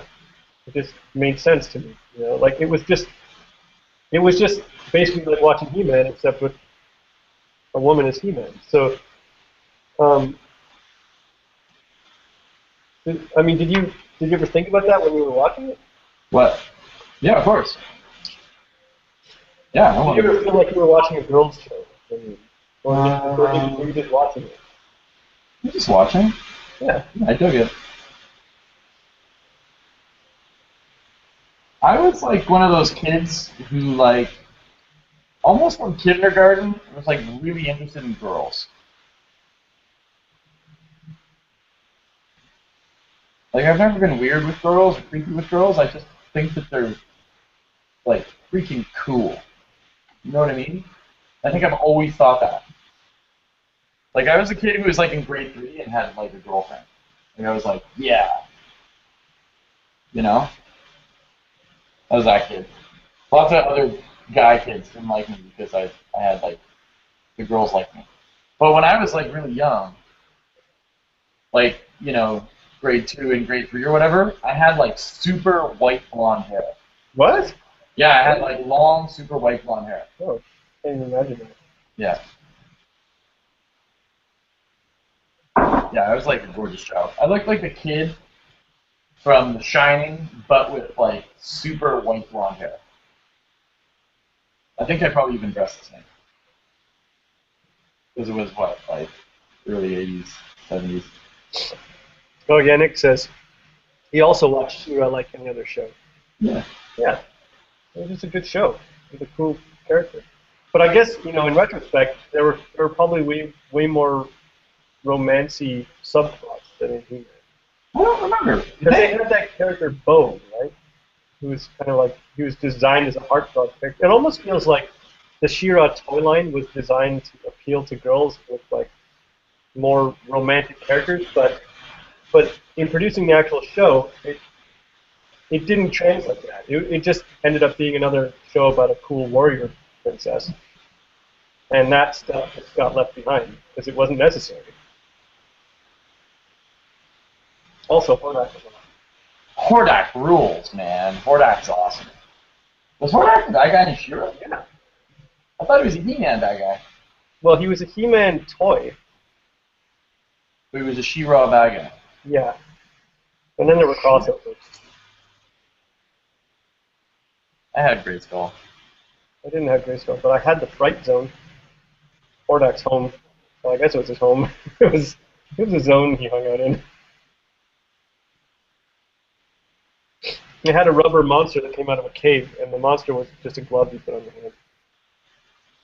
Kind of cool.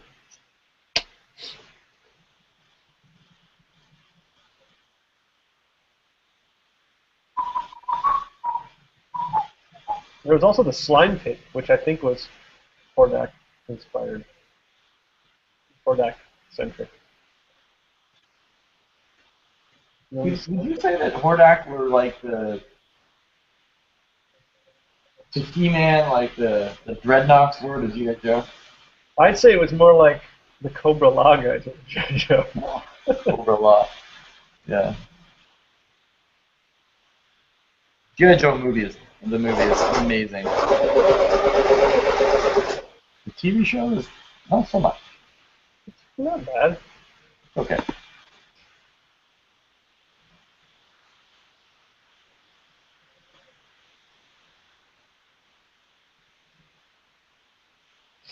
Yeah, Hordak was pretty bad. I remember reading comic books and magazines back then, and ads for toys were like the best. Yeah. Like, we grew up in the action figure generation, and I think that's gone. Like, I know they still make action figures, and they're cool and stuff, but I don't think it was, like, to the same effect now, because video games are so prominent. Every kid wants to play video games, they don't want to play with action figures. But when we were growing up, video games were still kind of, like, simple. So you play video games, but you'd also play with action figures. And you collect the crap out of them. Do you play a lot with your figures? Yeah. Like, I always like, I had loads of figures, but I didn't really know how to play with them. Like, I collected them and I posed them and put them in places, but, it was never like when you watched a commercial with kids playing with figures. It was never as elaborate as they made it look. Okay, well, first of all, that's why you're never going to get to be General or Napoleon. There was a movie in the 80s called The Boy Who Could Fly. I remember that movie. And in that movie, I remember watching that movie, and that movie was really sad and depressing, but Fred Savage, I believe it was Fred Savage was in that movie, as the little kid, played with action figures in that thing, and had, like, I think he had, like, multiple funerals for his G.I. Joes. Oh. And I remember that just opened up a whole new world of play when I was a kid. Like, of yeah, funerals? So where I used to play with action figures indoors, then became I played only outdoors. Oh.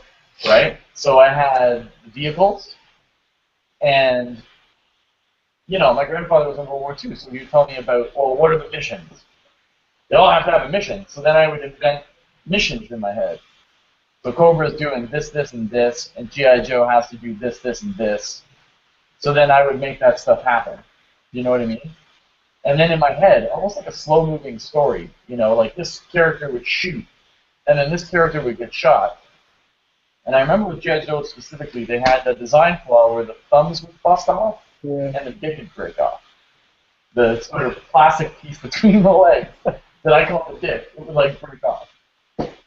So I had a rule in my play that if both thumbs and the dick went, Like you could have Never two, go back. yeah, like you could have two missing thumbs, which makes a GI Joe pretty much fucking useless.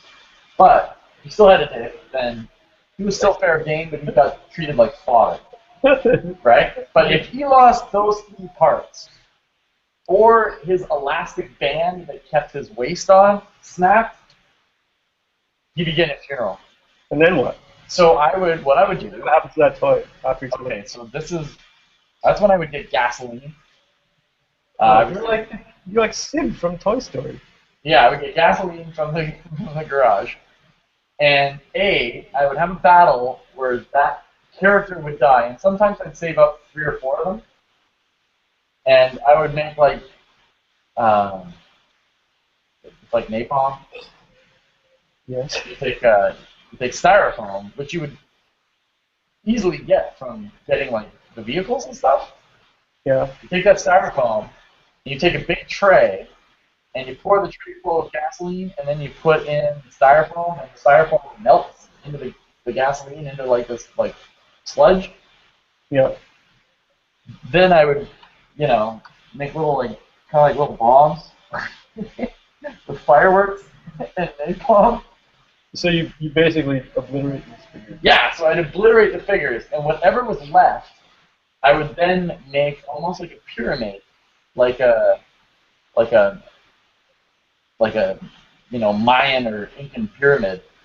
And at the top, I would take one of the longer matchboxes that were perfect for a coffin, like they were perfect size for G.I. Joe for the coffin. And in that thing, that's when I would have like a cremation. So the pyramid would essentially be the fire, and I had a fireplace, so I would do it in there, and I would set up all the figures around, and then light that G.I. Joe and just turn them into like black melted goo. Wow. I mean, your play sessions were nothing at all like mine. Yeah, what were yours like? Nothing. There was just mostly like I would set up.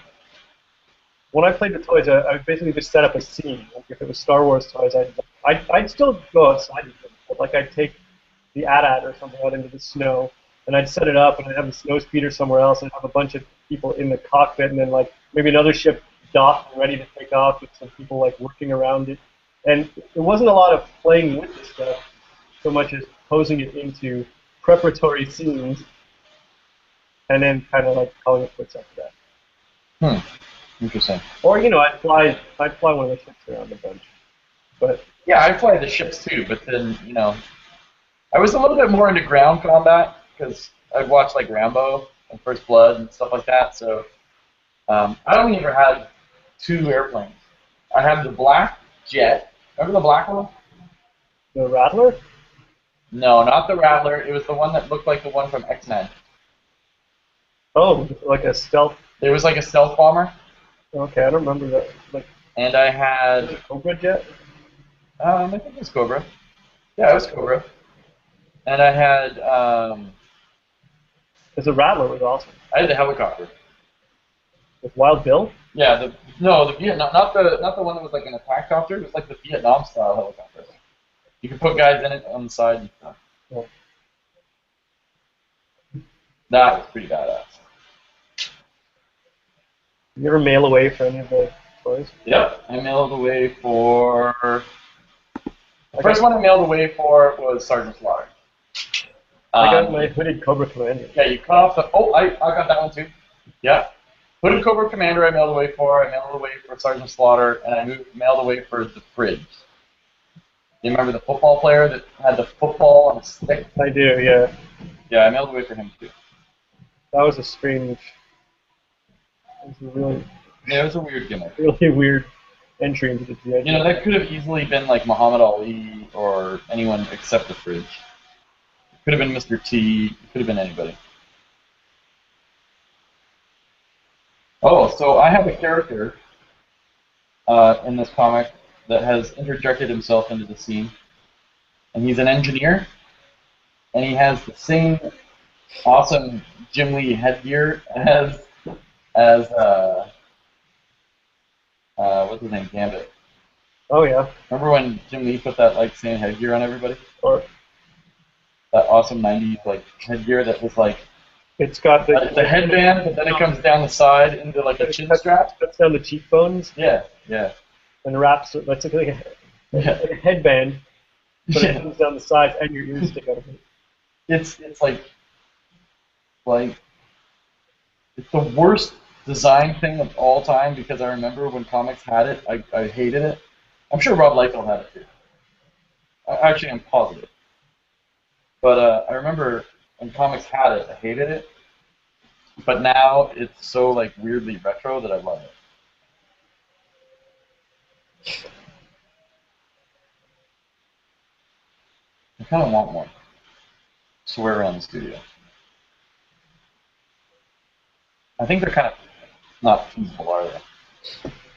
Well, the fact that your ears stick, it was weird that Cap's ears stuck out of his thing too. Yeah. Every time I watch the Avengers movies and I see Captain America's mask off, but he's wearing his suit, I get really upset. Why? I don't know, I don't like it. I just want to see Captain America with his mask on.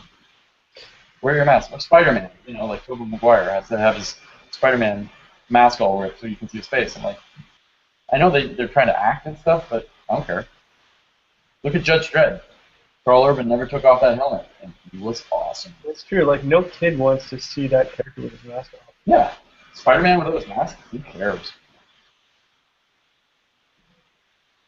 I heard that was Carl Urban's idea too in the new Judge Dredd movie. Does he ever take his helmet off in the Never, comics? he never takes it off once. No, in the comics. Well, in the comics? Yeah. You ever see him without a I'm helmet? sure there's a comic where you see Dredd's face or something, but I don't think normally. I haven't read one where you see his face, but also I'm not like I was hanging out with some guys from 2000 AD in New York, and they know everything about Judge Dredd. Like they know everything, like people know everything about X-Men, that kind of shit. And just, that level of knowledge is heavy duty.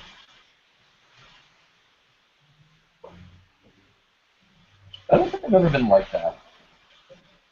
I don't really retain that. I don't retain that kind of knowledge. Yes, you do. You retain that kind of knowledge about every movie you've ever seen. Oh yeah, I guess I just have that for movies. Yeah, I guess movies. That's where my I remember that shit. I don't think that's purposely. I think my brain just remembers movies. I forget just about every comic book I read. Except for Milo Manero.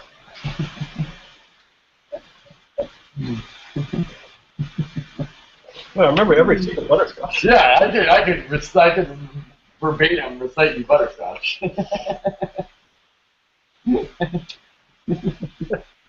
I remember being a kid and finding that Milo Manero stuff and just being like, this is the best stuff in the world. Like, I was like 13 and I bought butterscotch, and my parents didn't know, and I had it at home. And it's about this guy that covers himself in invisible paint and then just gets it on, like, horribly, like, gets it on with this quill for the whole time. And I mean, the drawings are gorgeous, but I just remember being like, this is fucking awesome. This is so amazing.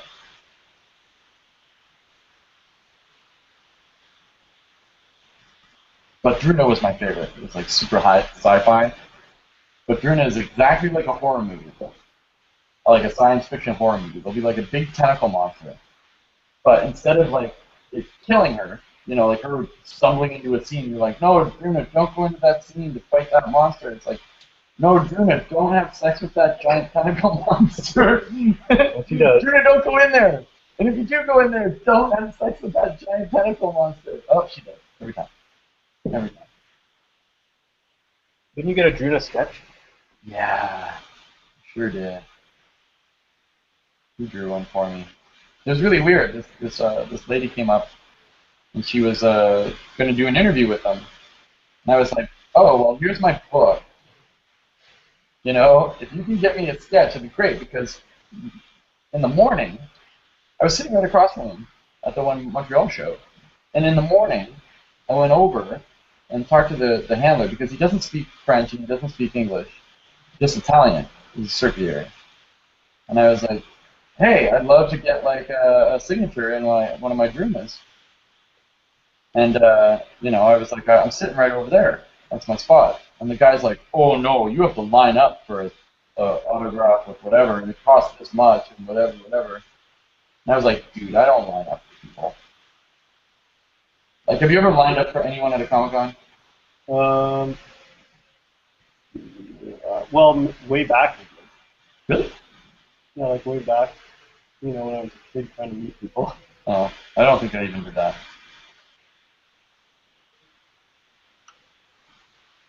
I think I lined up for portfolios reviews one time with Bob Schreck.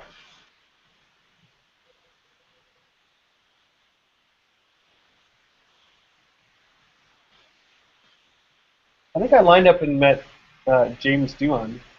Doohan. Oh, yeah? The guy who played Scotty. Oh, cool. I went to a book launch one time and lined up to get an autograph by Bruce Campbell. Oh, I lined up and met Harlan Ellison. Oh, cool. He bought a book and signed it. Were you starstruck? No, I don't think I ever really got starstruck with that stuff. Well, I was starstruck when I like the first time was '92 when I went to that Chicago Comic Con when Image had their first like set up tent there, and I met some of the Image guys. I was completely starstruck. Like I met Todd McFarlane and Eric Larson and Jim Valentino, and I got some, I guess like Life Others there too, and I got a book signed. I only talked to a couple of them for a brief time, but it was still pretty amazing.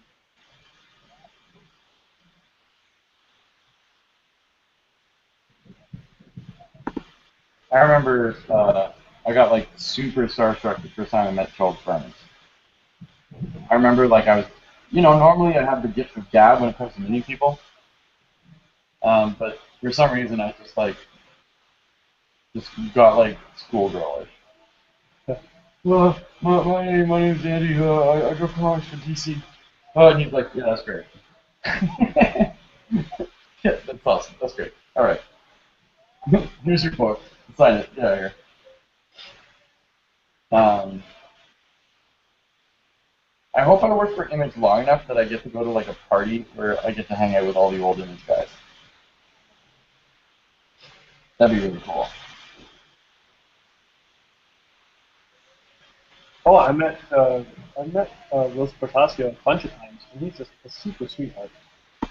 Such a nice guy.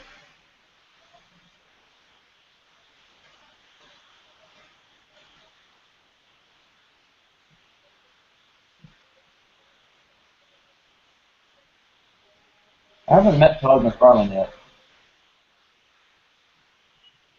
I saw him in San Diego, but I didn't talk to him at all.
Okay, check out this happy accident here.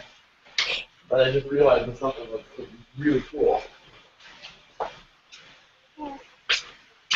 So I have this page, right? Let's hold it up to the camera so Yeah. can see it. Okay, so let me explain. You have, the room, so you get the establishing shot of the room and the gravity drive. They're talking about it, and then Becky wanted the reflection of the gravity drive in the eyes, and the bottom panel is like a close-up of the black pyramid in the gravity drive, but that black pyramid is going to create like a really cool skull-looking shape to the face. Yeah, well, it immediately looks like the nose. Yeah, it immediately goes to my nose. So I was like, oh, that's going to suck. And then I was like, no, it's black. It's totally going to look like a skull. Yeah, especially if you do some like. Yeah, those shapes are there. So I was like, oh, this is going to kind of be really cool. It's going to create like a skull shape. Is that the captain? Yeah, that's the captain. He's like the Japanese Cordo Maltese, which you can probably see right over there. Awesome. Yeah. There's some Cordo Maltese over there. Anyway, that is a super happy accident. That's pretty cool. I like that. That gives the page like kind of a cool design. Pretty happy with that.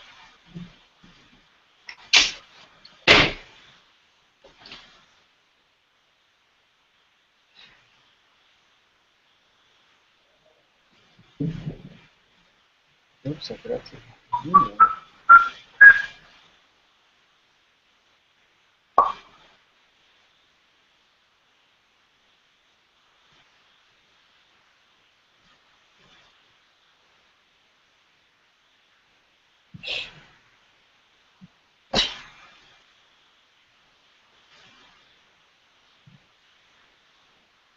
Have you heard from any of your collaborators today? No, but I'm looking at some color files for issue 3 right now. Oh yeah? Are you judging? I don't think I'm judging so much as just Partially judging? I'm picking between a couple of different versions, and I have to send back some notes.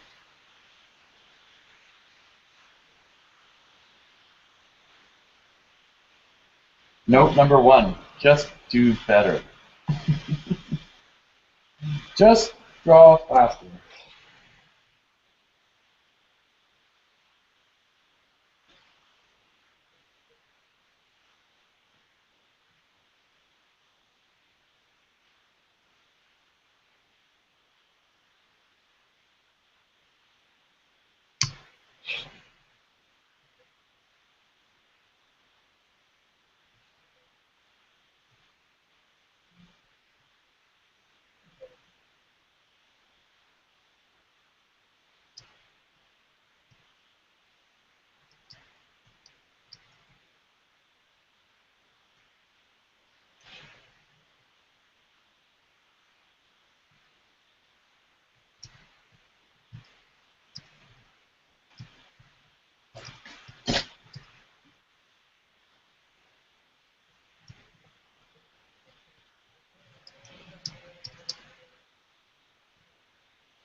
We should call it a day here What?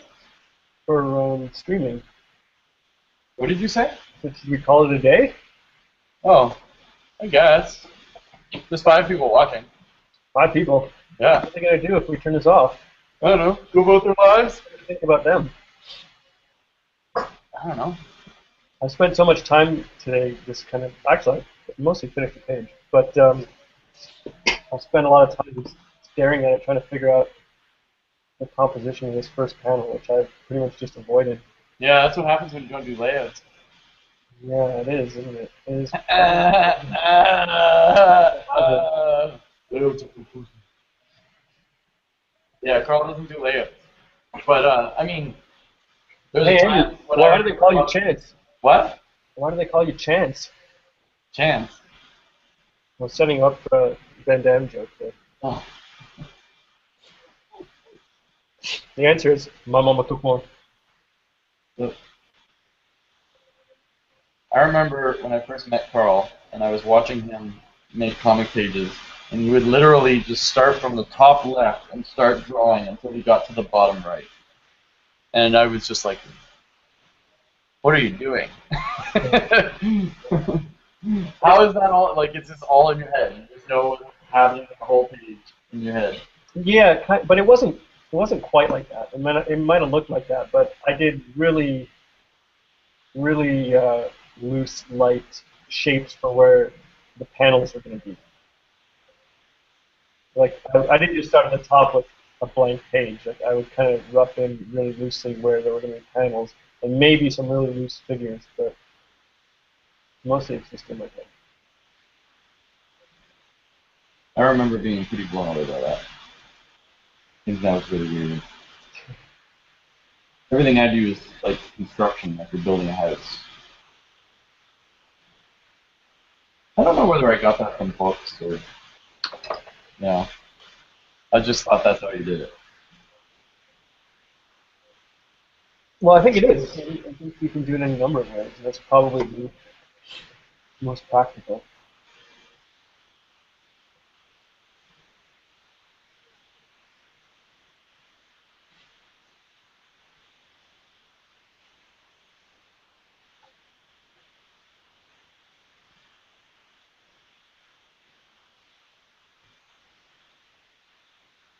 If you could meet one comic artist who's long dead, who would it be? Well, I guess alive too. What comic artist would you love to meet and have like an extended coffee with? Um,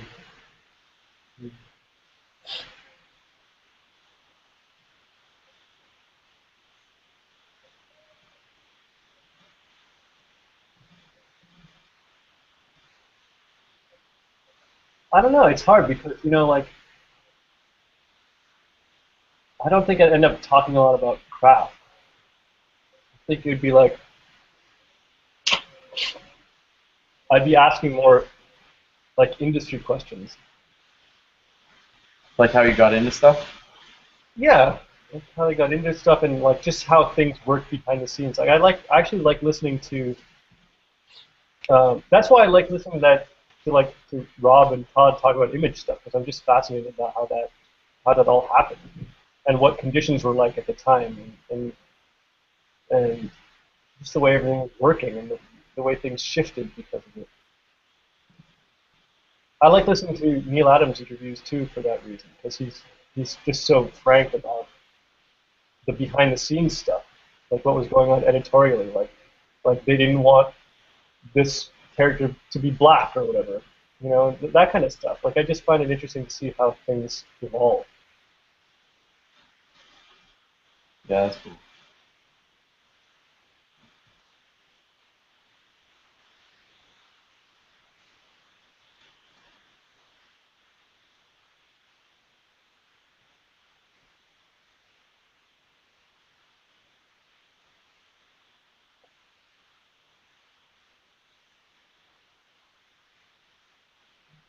Um,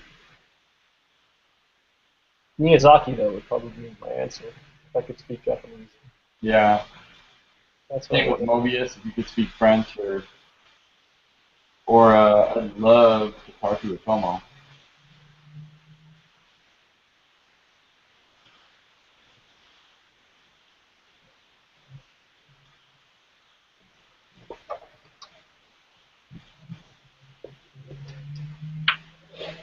When did you adopt the name Randy Philbanger?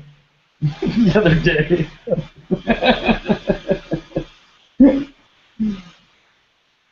I remember Becky saying she hated my other name, which was Candy uh, Manlanger. Yeah. The Candy Manlanger. So I changed it to Randy Philbanger.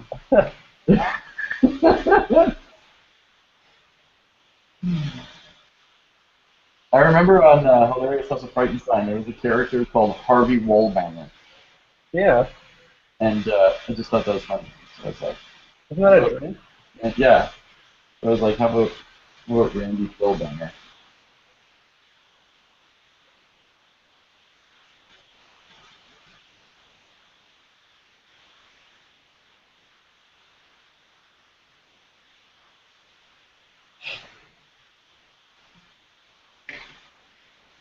Yay, another page laid out. Yay. 3 more.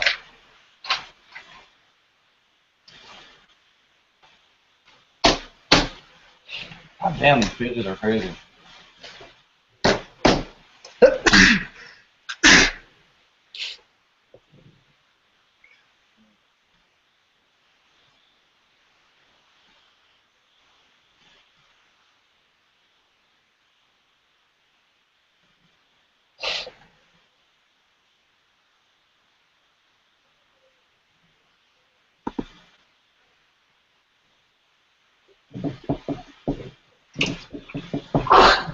Oh, you're not doing well, anybody?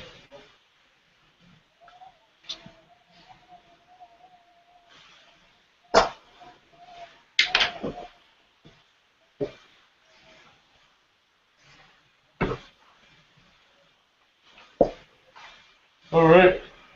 Almost there, man. Hopefully it finishes tomorrow.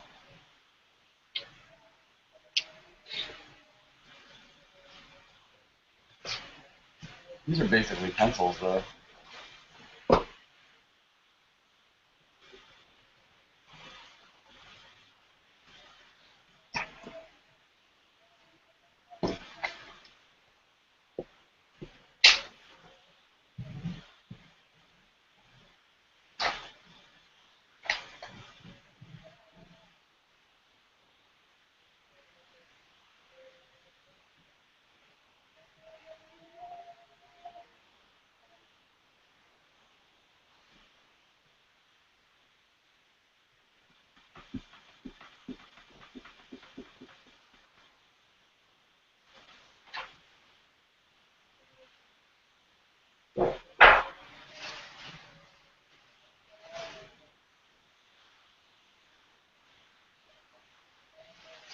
So I'm on page 19 here, and the first word that it says is this page is about space food.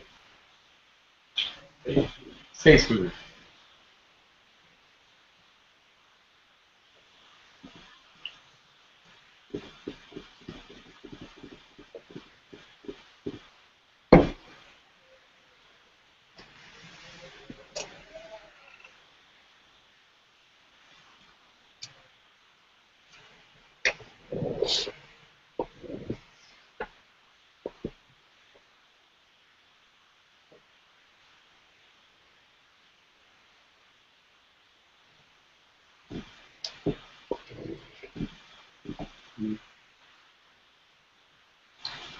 If you thought about a space mess hall, what is the first thing that comes to your mind? In a space station? Yes. A ship or a space station? Yeah. When I think of a space mess hall, first thing I think of is the mess hall from Alien 3. I don't remember what that looked like. I just think of like, wasn't there a dining scene in the first Alien? Oh yeah. That wasn't really a mess hall. That was just kind of like a room to eat. Yeah. Pretty good though.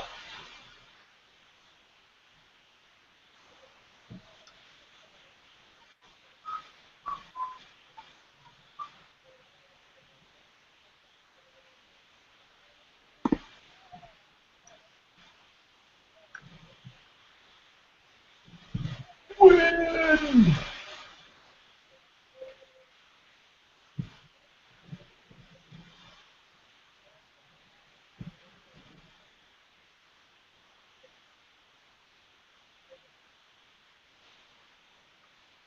I'm gonna get my ass handed to me tonight playing poker. I haven't played in forever.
You know what movie had some pretty good space station ship designs, like in terms of like a lot of different environments, like greenhouses and stuff, was The Black Hole.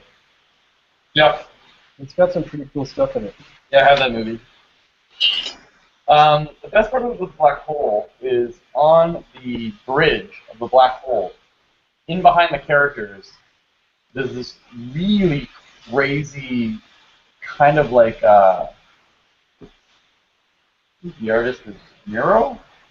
Juan Miro? I think it's Juan Miro. That's I'm getting it right. I'm trying to remember my history here.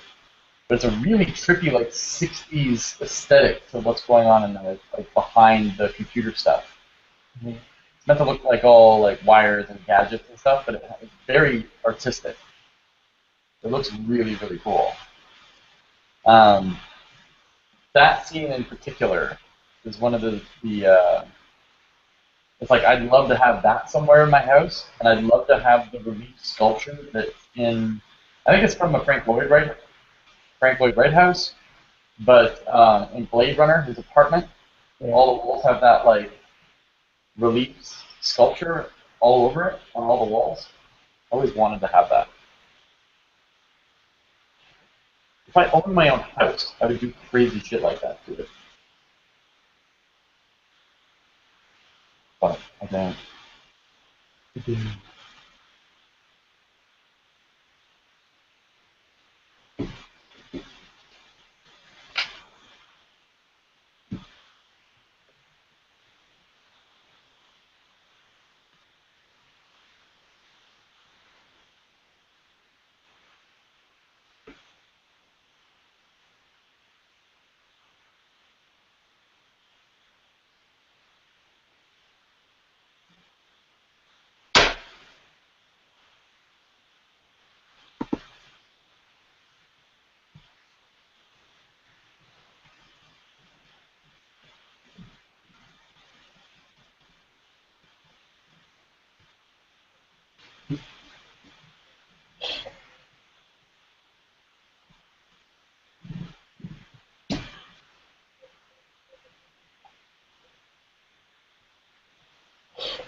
Here you go.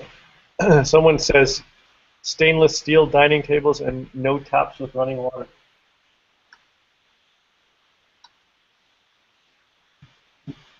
No taps. No taps with running water.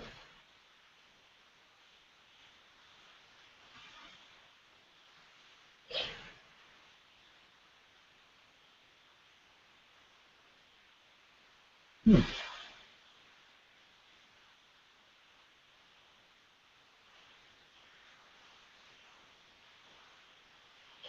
That was a comment. Yeah, I'm looking it up. The running water is the perplexing one to me. There's a scene in the thing where all the tap water is rationed, but I made it so that the tap water in her room drips anyway. So it's slowly costing them money. Yeah. Like with kicking the fan, we can fucking drips, but like water is rationed, so it's costing me money. That's like a Seinfeld moment right there.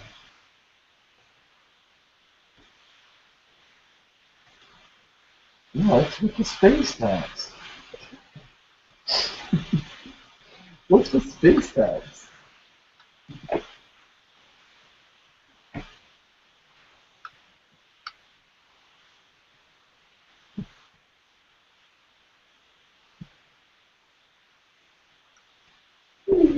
Ah, What was that? there's my text messaging.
Well, should we get going here?